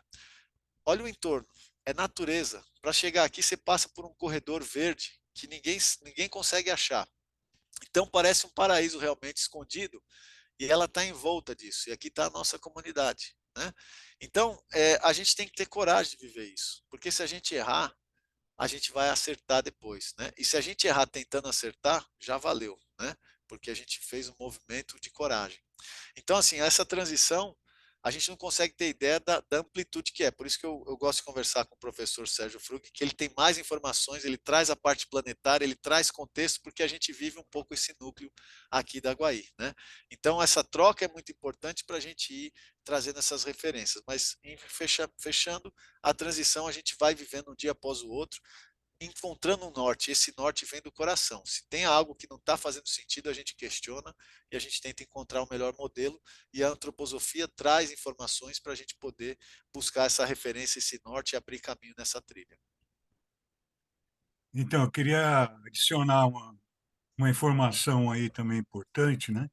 Quando você mostra esse, essa localização da escola, de lembrar que isso também, essa escola, esse terreno, foi patrocinado, né? Não foi uma compra da escola de um proprietário, foi um pai de aluno que, por lá várias questões, cedeu, não sei se foi comodato, eu não sei direito como é que aconteceu isso, mas cedeu esse terreno, como você mostrou, fantástico, né? Dentro dessa energia fantástica. Então, a questão não é só racional, né? Como vamos fazer a transição? É racional como vamos fazer a transição, mas é uma questão de confiar no processo também, como vocês vêm fazendo, e como esse fato indica, né? Porque nada disso aconteceria se não tivesse esse patrocínio, né? Então, não sei aonde estaria, não faço a menor ideia onde estaria, mas você vê que não só racionalmente a gente começa a acreditar na importância de fazer, mas a gente tem, né, como você gosta de falar em Deus e eu também, a gente tem uma ajuda cósmica aí que vem trazendo esse processo, né? Você ia falar Verdade. mais, né? A segunda pergunta é bem simples, bem direta. Se você conhece alguma escola em periferia no Brasil, bom, no Brasil, né, nas nossas condições de periferia mesmo, se já existe algum projeto. É, eu posso trazer, por exemplo, a Horizonte Azul, né? Lá existe uma escola Waldorf e a pessoa que é responsável lá, a gente conversou algumas vezes, lá é de graça, ela é financiada por uma outra instituição particular, uma escola Waldorf e outros movimentos que arrecadam fundos para promover a pedagogia de graça. Mas essa pedagogia de graça assistencialista também eu não vejo como algo que faz parte dessa transformação, porque a família, muitas vezes aqui na escola, né, a gente pode dar isenção, mas a família quer pagar, porque ela vê valor, ela tem o direito de fazer isso, sabe? Não é caridade que a gente faz aqui, é fraternidade. Isso é algo que é muito Essa é a grande importante. diferença que essa consciência humana precisa adotar, né? É o máximo que você pode para sustentar algo que faz sentido. Você participa dessa transformação. Se você fica na passividade e aceita uma caridade, né? Você não tem uma atuação nessa transformação. Então, muitas vezes que eu converso com algumas escolas, não, mas aqui a gente é muito flexível na bolsa. Eu falei, mas bolsa é caridade, não é fraternidade. Quando você acaba com a mensalidade, você integra a comunidade. Não existe mais bolsista e mensalista. Quando se fala de bolsa, se fala de caridade. Quando se fala de inclusão, se fala de caridade. Por isso que eu troquei a palavra, eu não quis botar inclusão, quis botar envolvente, acolhedor, porque não é só quem não pode pagar mensalidade. Aqui existem famílias que pagam valores mais altos porque querem participar dessa transformação. Quando a gente tinha mensalidade, o valor mais alto era 1.900. Hoje o valor mais alto é 3.500. Então a gente faz, através do processo de conscientização, que as pessoas possam contribuir com o máximo que elas podem, para fazer parte dessa transformação. Existe escola Waldorf lá no meio de São Paulo, na Vila Madalena, a EWBem, eu não sei se continua ainda, mas eu sei que existia uma família que contribuía com 40 mil reais por mês. Por quê? Porque entendia o que era o movimento e via valor e sentido naquilo e sabia que a escola precisava para se manter. Então ela queria manter aquela iniciativa viva. Óbvio que isso tem que ser muito bem conduzido, porque uma ajuda desse tamanho, né, é como se fosse, às vezes, né, um fertilizante químico numa horta orgânica, porque uma hora isso acaba e você vai ter que saber viver sem aquilo. Mas foi necessário. E todo esse processo foi costurado lá, não tenho maiores informações, mas é importante a gente ter essa consciência de um crescimento orgânico, que tudo vai acontecer no seu determinado tempo. E a gente precisa ter paciência, esperar para que aquele fruto amadureça. Então, essa é a importância da gente entender a caridade, a diferença entre a fraternidade. Quando você tem uma escola que faz um processo de inclusão, põe 4 alunos da comunidade carente e 40 alunos de classe social média alta. Isso não é incluir, porque ainda a separação está explícita, né? Um projeto como esse, você tem pessoas de todas as camadas sociais. Então, tem o filho que é filho de um grande executivo de multinacional, sim, temos aqui, mas temos também aquela criança que vem lá da comunidade, né? E aí, por exemplo, minha filha às vezes aqui acorda meia hora antes de ir para a escola, que eu moro do lado da escola. Ai, estou cansada, papai. Falei, filha, o Christian, que mora lá na Horizonte Azul, já acordou 4h30 da manhã. Essa hora ele deve estar chegando na escola na van. E ele vai embora só 1h40 com os grandes, porque ele tem que esperar a van para voltar. Ele vai comer a marmita dele e ele vive sorrindo. Olha que legal. Essa troca é muito importante, porque muitas vezes, né, a gente está acostumado a pensar que quem é mais fraco é o que tem menos. Só que esses são realmente os mais fortes. Mais fraco é quem tem mais e está mal acostumado. A gente precisa ter essa troca. Eu não quero dizer que um é melhor que o outro, jamais. Eu quero dizer, isso é a diversidade, isso é a diferença dentro da sala de aula que se expande para as famílias que estão no entorno. A gente aprende muito nesse processo. E aí tem aquele filho que vai para a Europa, tem outro que foi para a casa da avó porque não tem dinheiro para viajar, tem outro que ficou em casa. Então você tem tudo isso para na hora de voltar das férias todo mundo conversar. Não ficar quem viaja para um lugar conversando com ali e quem não pode viajar aqui e assim aumentando essa diferença dentro da própria sala, né? Então, é isso que a gente quer promover, né? Com essa diversidade real dentro de uma sala de aula. Eu tenho certeza que as crianças da Guaí e o neto do Sérgio, o maior, já saiu com olhar crítico para a escola que ele foi. Falou, pô, isso aqui não é inclusão social dessa forma, porque ele já sabia a real inclusão que acontecia, né? Quando você tem um projeto de social que quem não tem condição de pagar a mensalidade estuda à noite, quem tem estuda de dia, ainda não é incluir, né? Isso acontecia lá, falou, bom, o que é isso? Quando sobra comida e você vai dar para o pessoal da limpeza e a escola acha ruim, opa, aqui a dona Ivanira é a maior professora da nossa escola, né? Ela navega em todas as classes, quer dizer maior porque ela é de todas as classes, é a que cuida da cozinha. Ela leva uma cueca virada, que é um doce que ela faz maravilhoso, e de repente aparece com uma sopa. Ela ensina todas as crianças, né? Essa relação é de igual para igual, ela tem poder de decisão. Muitas vezes, quando tem uma contratação de uma pessoa, ela me chama, oh, não era para ter contratado essa, não é aqui que tem que contratar, é lá, sabe? Então, e a gente conversa e entende o que está acontecendo. Isso é o que a gente vive, né? Assim, não é um mundo perfeito, né? Longe disso, mas muita coisa que a gente está vivendo aqui não existe em outros lugares, né? E essas crianças que saem daqui, saem com esse olhar crítico, elas têm referência para poder trazer embasamento numa comparação. Oh, isso aqui não é bem o que vocês estão falando, não, porque o negócio que vocês estão falando é aquilo que eu vivi ali. Isso eu vi, né? Então, é importante essa referência. Então, vamos em frente, agora mais correndinho um pouco. Amanda,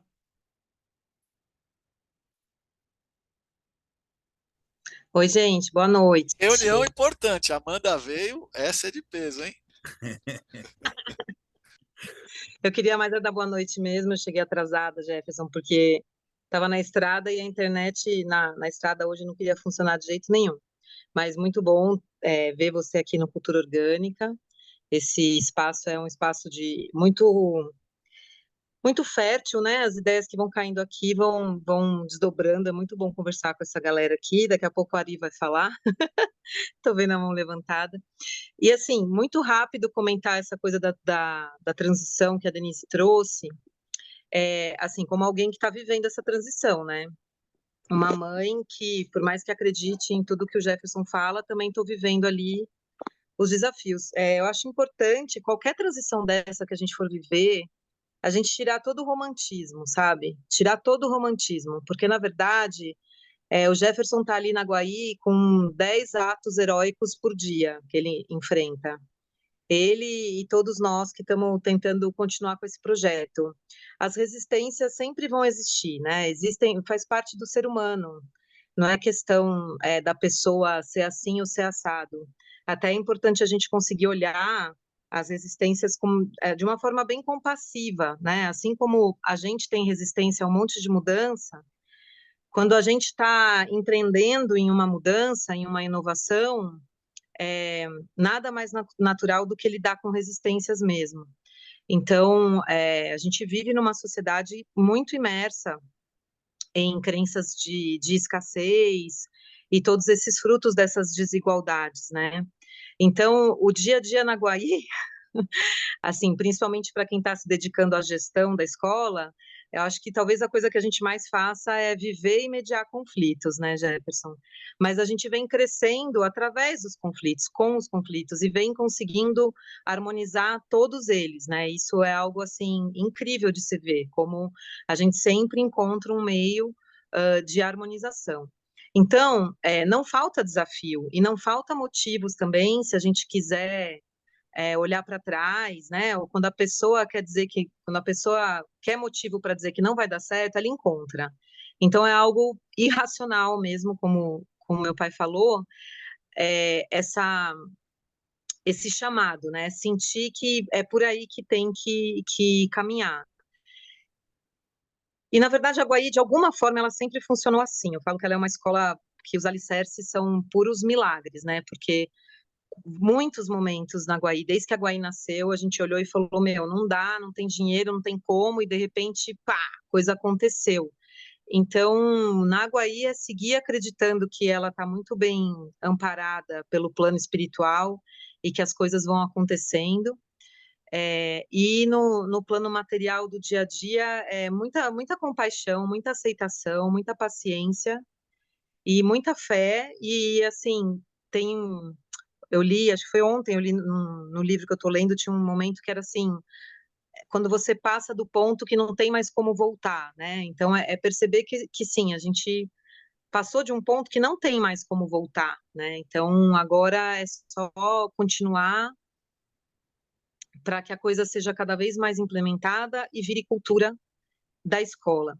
E aí eu estou falando da Guaí como um exemplo, mas eu acho que isso serve para tudo, porque a era de aquário está aí, né? Os chamados de inovação estão para todos os lados. O Jefferson é um aquariano típico, que tem que treinar muito a paciência dele com a parabéns, gente. então. Tudo que ele já entendeu, né? Ele tem que desenvolver muita didática até a gente conseguir alcançar o pensar dele, que é muito ágil. Mas eu tenho certeza que aqui muitas outras pessoas estão embrenhadas em outras inovações, né? E aí, se a gente não tiver essa paciência, essa compaixão com quem ainda está muito na resistência, fica mais difícil. Então, é entender que tudo isso caminha junto. Não tem conto de fadas, mas tem muitas vitórias, muitas alegrias aí nessas mediações, nessas vivências todas. E o ponto de voltar já passou, né? A gente já passou do ponto de poder voltar. Então é isso. Valeu, gente. Ari Filler,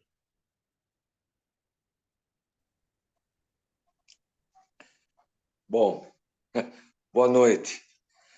Já que a reunião vai até às 9h30, eu fico à vontade para fazer algumas perguntas agora. Vamos lá. vocês dois juntos, a reunião vai para meia-noite, hein? Vamos lá. Eu vou resumir. Primeiro, dar os parabéns para o Jefferson, dizer que essa reunião fica gravada, né? O Sérgio grava essa reunião. Isso tem que ser disponibilizado para quem mexe com grupos, quem mexe com inovação, educação, por tudo, porque você relatou uma jornada muito interessante, muito interessante. Então, primeiro, te dar os parabéns. Segundo, que você conseguiu, acho que por uma questão pessoal, por ser um cara de exatas, né, conciliar o teu lado humano, né, o teu lado planejamento, engenharia, números, com o lado visão humana, né? Esse casamento deu certo. Casamento que eu digo é números com antroposofia e tal, né? Eu achei muito interessante. Eu printei algumas coisas do que você apresentou aqui para depois olhar com mais calma. Mas algumas coisas me chamou a atenção que eu quero falar. Eu vi uma palavrinha lá numa dos slides, que é uma palavrinha que eu venho tentando falar no nosso grupo, que é o Trabalho 60+. Trabalho 60+, é o grupo de origem dessa iniciativa, que também tem todas essas dificuldades e outras.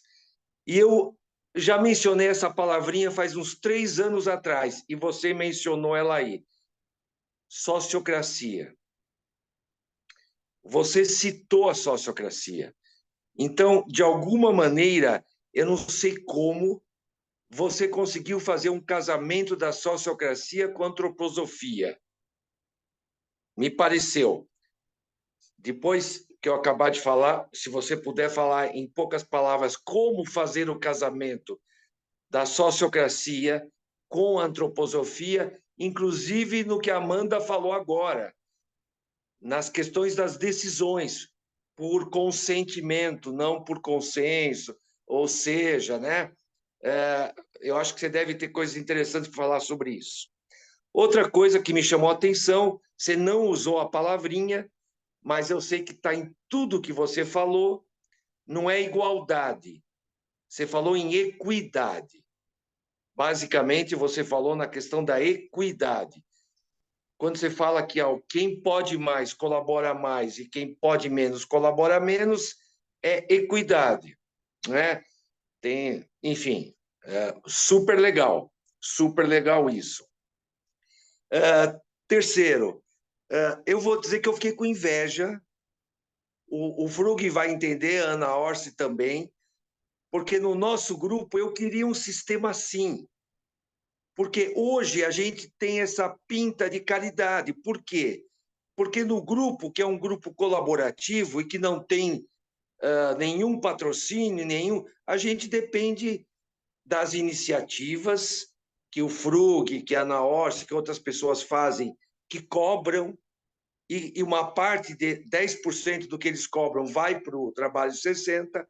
Isso é basicamente a renda do grupo, só que nós assumimos agora despesas maiores, porque nós contratamos gente de mídias sociais. E quando a gente chega no grupo e fala, pessoal, a gente sugere uma colaboração voluntária de R$ 20 por mês. Era 10. Eu sugeri aumentar para 20. Bom, nada, zero. Arrecadação, zero. Ou seja, eu vou batalhar no grupo que coordena para que a gente adote essa visão de equidade, de que se alguém que possa dar R$ 100 por mês, dê R$ 100 por mês. O outro que não pode, dá 10. A gente já falou isso, mas parece que não entrou na cabeça das pessoas, do nosso grupo, eu estou falando do Trabalho 60+. Então, é uma luta que nós precisamos encarar. Só que aí vai a consciência, isso que você falou, a consciência das pessoas, né? E que não é fácil. Eu sei que não é fácil, né? Porque não pode ser caridade. Ainda mais um grupo que entrega tanto valor, tanto conhecimento, tanta convivência, tanta superação. É um grupo que salvou pessoas na pandemia. Teve gente que ficou 9 meses trancado dentro de casa, 6 meses trancado dentro de casa, morando sozinha. Se não fosse esse grupo, tinha pirado de vez. Pirado de vez, já estava no hospício, aí não sei aonde. O máximo que tinha em casa, às vezes, era um cachorrinho, que também ajudou muito. Os cachorrinhos ajudaram. Mas o grupo ajudou muito, porque é um grupo que tem muitas reuniões toda semana. A gente tem reuniões semanais há 6 anos. Vai fazer 6 anos agora. Reuniões semanais. Então, mas é um grupo que ainda não dá valor a isso. Não dá valor. Né? Então, isso é uma coisa que nós temos que aprender com você. Jefferson, eu vou parar por aqui, porque senão a conversa vai até 10h30, mas eu acho que esse case teu é um case, já é um case, como a Amanda falou, já é case, para ser apresentado em evento da HSM, como para ser apresentado em Harvard, como para ser apresentado aqui para a gente, em todos os lugares. Por quê? Porque uniu conceitos, vivências, experiências, e como a Amanda falou, também não deve estar fácil, não é fácil, mas vocês estão conseguindo, porque tem uma base filosófica por trás, comum, isso ajuda, né? No nosso grupo não tem essa base filosófica. Tem a questão da longevidade, que une todo mundo, que é 60 a mais. E que sabe que sozinho não vai a lugar nenhum. Sendo um 60 a mais sozinho no Brasil, você está fudido e mal pago. Então, só se você se une em grupo para fazer alguma coisa, um projeto, um trabalho, uma iniciativa, uma proposta, que é o que nós estamos tentando fazer. E, no mínimo, conviver junto. Então, parabéns, Frug, parabéns. Teve uma sincronicidade aí, Frug, que vocês não sabem, que eu estou levando um papo com outras pessoas do grupo e fora do grupo sobre essa questão financeira, mas é mais ligada à questão de fraudes e golpes digitais, que tem um tsunami de fraudes e golpes digitais que tem no Brasil hoje, e principalmente para quem é vulnerável, digitalmente falando, os sêniors, e esse tsunami está crescendo. Então, a gente está tentando bolar coisas para limitar um pouco essas fraudes e golpes digitais, que também tem a ver com consciência de grana. Hoje eu falei na reunião de manhã, viu, Jefferson? Eu falei, olha, a gente passa 12 anos na escola, ou 15, e nunca era pronunciada a palavra dinheiro. Você sabia todos os afluentes, todas as capitais, a parte das plantinhas, da biologia, você sabia a data da Inconfidência Mineira, mas você não sabia o que era dinheiro. A palavra dinheiro não era pronunciada nas escolas, né? Quando a gente estudou. Agora, acho que a palavra amor também não. A palavra amor também não, né? E a palavra amor com dinheiro, ou dinheiro com amor, menos ainda, que é o que o Jefferson... dinheiro, sim. Que é o que o Jefferson conseguiu fazer com a fraternidade. O que é fraternidade? No caso que ele expôs, amor barra dinheiro, juntas, né? Sem os extremos que ele mostrou de Cuba ou do liberalismo concentrador, né? Ele claramente exemplificou. Então, ele conseguiu unir isso. É um microcosmo, mas eu acho que se não for por aí, né, a gente está frito. Né? Mas vamos lá. Jefferson, parabéns. Eu vou parar por aqui. Se você quiser comentar alguma coisa que eu falei, rapidamente. Obrigado, Ari. Eu vou pegar o gancho rapidinho só para falar. A sociocracia, a gente tem a professora aqui, Amanda, que é expert nisso, ela é que vem conduzindo alguns processos sociocráticos lá na escola, mas o último que teve foi numa eleição para 2 cargos que foram vagos, no cargo estatutário. A gente teve a Beth Serri, que é uma pessoa que trabalha a fundo com isso, e ela fez o processo porque a Amanda fazia parte da gestão e aí poderia ter alguma conflito de interesse. Então ela veio e foi a coisa mais bonita, porque é desgastante, você precisa ter o consentimento de todos e não o consenso, né? Então é, é um processo que demora mais tempo. Muitas vezes tem pessoas que já querem, não, então define logo esse aí e vamos embora, né? Não dá para ser assim. Demanda um pouco mais de tempo, mas quando você chega, né, nesse consentimento, o grupo está unido. Não existe, você votou nele, então se vira agora. Não, quem consentiu está junto e segue junto, né? Óbvio que você tem que trabalhar esse pensamento, porque a gente não está acostumado com isso, mas realmente é mágico. Não dá para fazer em tudo, né? Então, por exemplo, a gente tem votação orçamentária, não dá para ser por sociocracia, porque senão a gente não chega nunca. É muita variável que fica aberta no orçamento e a sociocracia a gente não conseguiu encaixar numa aprovação orçamentária, então é maioria. A aprovação de contas também é por maioria, enfim. A gente tem que ir devagar com essa sociocracia que ela é poderosa. Em relação à equidade, é o que você falou.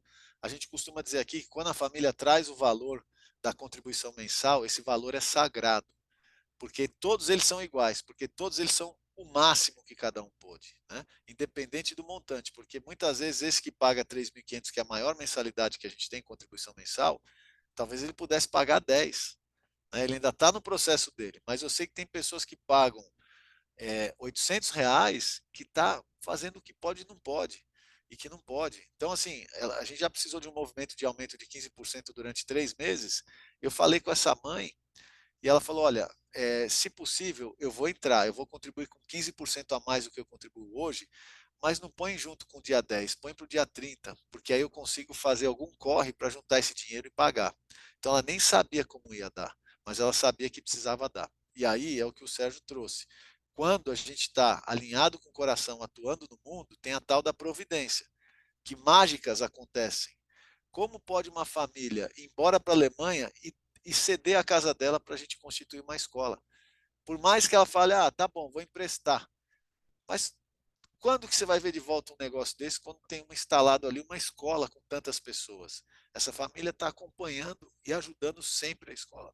Mais do que isso. Imagine vocês abrindo mão da casa de vocês para uma iniciativa social, né? Então, assim, é realmente um gesto que tem uma atuação divina. E, por fim, esse comentário que você trouxe da arrecadação, o que precisa, né? E aqui todos acho que já têm essa consciência da importância desse movimento, nessa transição, nesse momento que se vive. Coitado dos cachorrinhos que tiveram que aguentar os donos ansiosos, medrosos, preocupados, né? E natural que isso aconteça, mas esses serizinhos são especiais realmente porque eles conseguem absorver muita coisa. O importante é olhar para esse momento e refletir, né? Porque o ato de dar um dinheiro, que aí é uma doação, quando não se espera nada em troca, na escola é muito fácil. Por quê? Não se contrata um serviço. Porque você contrata um serviço é para você. Quando você põe um filho na escola, você está fazendo uma doação, não é um pagamento de uma mensalidade. Esse é o grande ponto que precisa se clarear. Por quê? Quando você contrata um serviço, um pintor vem e pinta a sua parede. Você fala, eu quero branco e quero bem pintado. Você chegar à tarde azul, você fala, não foi isso que eu pedi. Cadê a garantia? Pinta de novo. Qual é a garantia? Qual é o serviço que a gente contrata quando põe um filho na escola? Que ele seja um médico, ou escola, transforma ele num médico. É isso que eu estou contratando, eu pago todo mês para isso. Se ele não for o médico, dá garantia, deu defeito no filho, volta com o filho para a gente consertar. Não existe isso. É um ato de doação que você faz por um outro ser por amor. A doação é um movimento de amor, vem do coração. O bolso, antes a gente usava aquele bolso aqui, põe dinheiro aqui, ó, tá aqui no coração, ninguém guarda dinheiro na cabeça, né? E aí, se guardar no bolso de baixo, ainda é o coração que está mais perto. Para esse dinheiro sair, ele passa primeiro pelo coração. Aí talvez passe na cabeça para você saber quanto que dele você vai dar, mas para onde ele vai, o coração já diz. Isso é importante. Saber valorizar a importância que tem. E esse movimento mais 60 só sobrevive com dinheiro. Qualquer iniciativa no mundo só sobrevive com dinheiro. Querer viver numa ecovila autossustentável é bonito, mas ele se descola de uma realidade do mundo. Isso não é viver no mundo daqui. O mundo daqui ele é matéria e espírito. Se a gente vai para a Ecovila achando que a sociedade está errada, a gente se perdeu para Lúcifer. A gente vai para o espiritual e nega a matéria. Se a gente vive só na matéria sem confiar no espiritual, a gente vai lá para a Arima. Não faz sentido a vida quando você não tem uma conexão espiritual. Então é importante os dois estarem juntos. Qual é a conexão espiritual que todos nós temos nesse movimento? Eu tenho 40 e vou fazer 48 em fevereiro, logo, logo estou aí. Então tem que cuidar muito bem desse movimento, porque quando eu tiver com meus 60, eu quero encontrar um grupo como esse. E a gente está construindo uma comunidade, né? A gente comprou um terreno aqui em Budas Artes com um movimento fraterno. Encontramos um terreno com 80 mil metros quadrados, nascente, mata nativa. Perguntamos o preço para o dono, juntamos um grupo de famílias, temos hoje 7 famílias. Quanto cada um pode dar? Ninguém viu o valor de ninguém, abrimos, foi online. Esse é o valor. Chegamos no valor e compramos o terreno. Se fosse dividido igual para todo mundo, né, ia ser muito para uns e muito pouco para outros. Quando a gente aplica a fraternidade, todo mundo entende o propósito daquele movimento e entrega o máximo que ele pode sem comprometer sua vida financeira e viver na escassez, né? A gente tem que saber fazer conta e oferecer aquilo que realmente é possível, mas é o máximo que se pode. O terreno está comprado, a gente agora está vivendo processos de relação, de construção, que são desafiadores, que fortalecem, e a gente está vivendo isso. Então, o que eu quero fechando é isso. Se existe sentido, que esse sentido seja explorado no bom sentido, né?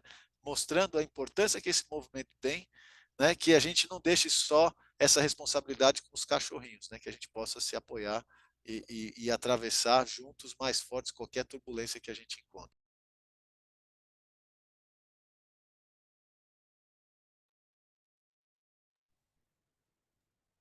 Então, até tem uma pergunta do Murilo aqui, que eu vou depois repassar para o Jefferson, porque nós já estamos bem passado do tempo, tá? Também, Murilo, depois se você quiser entrar em contato com a gente, eu acredito que o Jefferson autoriza a gente a passar o contato dele, já que vocês estão com uma iniciativa Waldorf também, e com certeza que ele vai.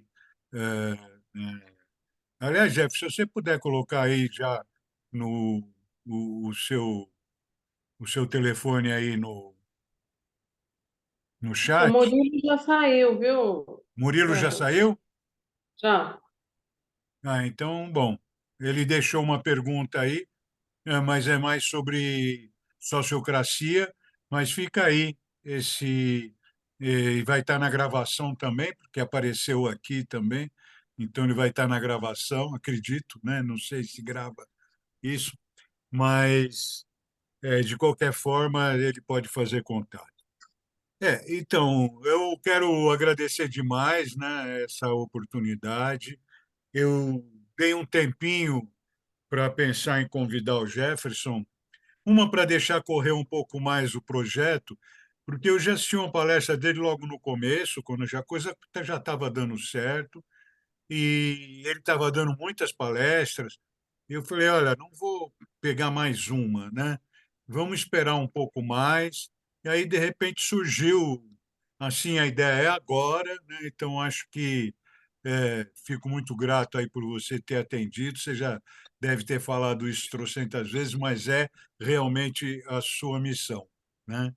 E então eu costumo falar, né, que ao contrário do que se pensa muitas vezes, a astrologia não é a, a disciplina de, de descobrir qual vai ser o futuro, né, de ver o futuro, mas é a disciplina de ampliar a consciência de acordo com o movimento astral e de trajetória, de desenvolver uma trajetória através também da trajetória celeste, das trajetórias celestes, quando são é, sistematizadas e interpretadas.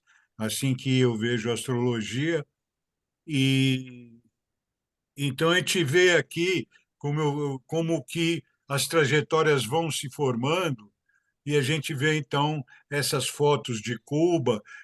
O Jefferson, com certeza, ele não imaginava que ele ia trabalhar com esse tema agora e ia apresentar as fotos de Cuba.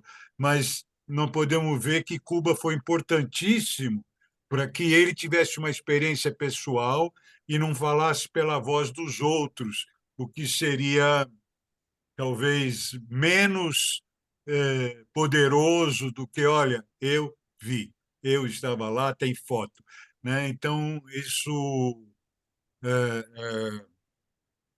mostra como a nossa trajetória é importante, né? E também como a questão do pai que morre, né, e o filho que agradece, e acho que isso é uma consciência que nós devemos ter, né? E em vez de ter tanta preocupação com o futuro, a gente ter gratidão pelo que recebemos até hoje, porque se nós estamos aqui é porque nada nos faltou, né? E o que nos faltou podia ser superado e faltado mesmo, como foi. Então, muito mais forte a gratidão por que nos traz até aqui do que a preocupação com o futuro. Então, não tenho preocupação nenhuma com a continuidade disso. Meu neto tem mais 3 anos, 4 anos, na verdade, né? É, e a gente fica com pena, né? Com relação ao que você falou também das outras escolas e tal, quando eu encontro com o Miguel na Guaí, ele fala assim, isso é que é escola. Então, não tem como, né? Então, você vê, ele está em outra escola, escola famosa, né? Isso é que é escola, porque ali tem amor. Sempre houve, né? Eu também quero render aqui uma homenagem à Cecília, porque ela é semente de tudo isso, e acho que essa energia dela, a energia do bem viver, é que também desenvolveu todos esses aspectos, honrando assim a trajetória e agradecendo, né? Mais uma vez aqui, estamos entrando num novo ano da cultura orgânica e eu fico muito feliz mesmo. E daqui 15 dias tem mais, e na segunda que vem tem astrologia. Muito obrigado, gente. Gratidão, Jefferson. Boa noite. Boa Obrigado, noite. gente. Muito bom. Ô, Obrigada, Fruc, boa noite. fala para o Jefferson que se ele for fazer um processo de co-housing nessa área, aí tem gente do grupo que manja disso. Boa. Mas o que ele trouxe, até eu ia falar isso, o que ele trouxe é importantíssimo. É muito diferente cada um dizer o que pode do que dividir em partes iguais quando alguém vai estar tendo uma dificuldade maior, que isso vai se refletir depois. Então, como diz o meu mestre Ian Neckler de Cabala, ou Kabbalah, ele sempre fala, dá certo o que começa certo, né? Então, acho que isso também mostra como as coisas começaram certo lá, e Quando você desde a tiver Cília, né? Desde a Amanda, o Carlos, a primeira diretoria e tudo isso. E então é isso aí. E o Ari só tem uma coisa razão, né, que tem gente bastante aí, mas eu acho que também essa conversa de hoje pode se adequar bem dentro lá do grupo, né, na consciência do grupo. E A beleza quer falar. Eu queria assim, um socorro, na verdade, Jefferson. Quando você tiver pernas, acho que deveria haver uma formação, Waldorf, ou qualquer nome que queira pôr, porque eu vi que você coloca muitos outros conceitos de outras coisas, tudo é muito riquíssimo. Eu não tive a inteligência do Ari para printar, mas cada palavra era uma história, assim, né? Para 60 a mais. Porque realmente é muito mais difícil lidar do que com criança, né? Porque a gente tem tanto paradigma, tanta crença, tanta dificuldade, que não basta mostrar um slide que ninguém vai nem ligar. É o coração que tem que ser modificado. Então, se você tiver pernas no futuro, enquanto eu estiver viva, de preferência, abre uma escolinha Waldorf para idosos, tá? Ó, que ele boa falou que ele ideia. está com 48, daqui a pouco ele chega aqui também e vem trazer já Mas bem mais para preparar, né? desenvolvido Para esse processo. preparar para os próximos, né? Tá bom? Obrigada. Mas vale para todos nós e vibra com todos nós. Um beijo para todos. Beijo. Obrigado. Beijo, Ivo. Valeu, gente. Beijos.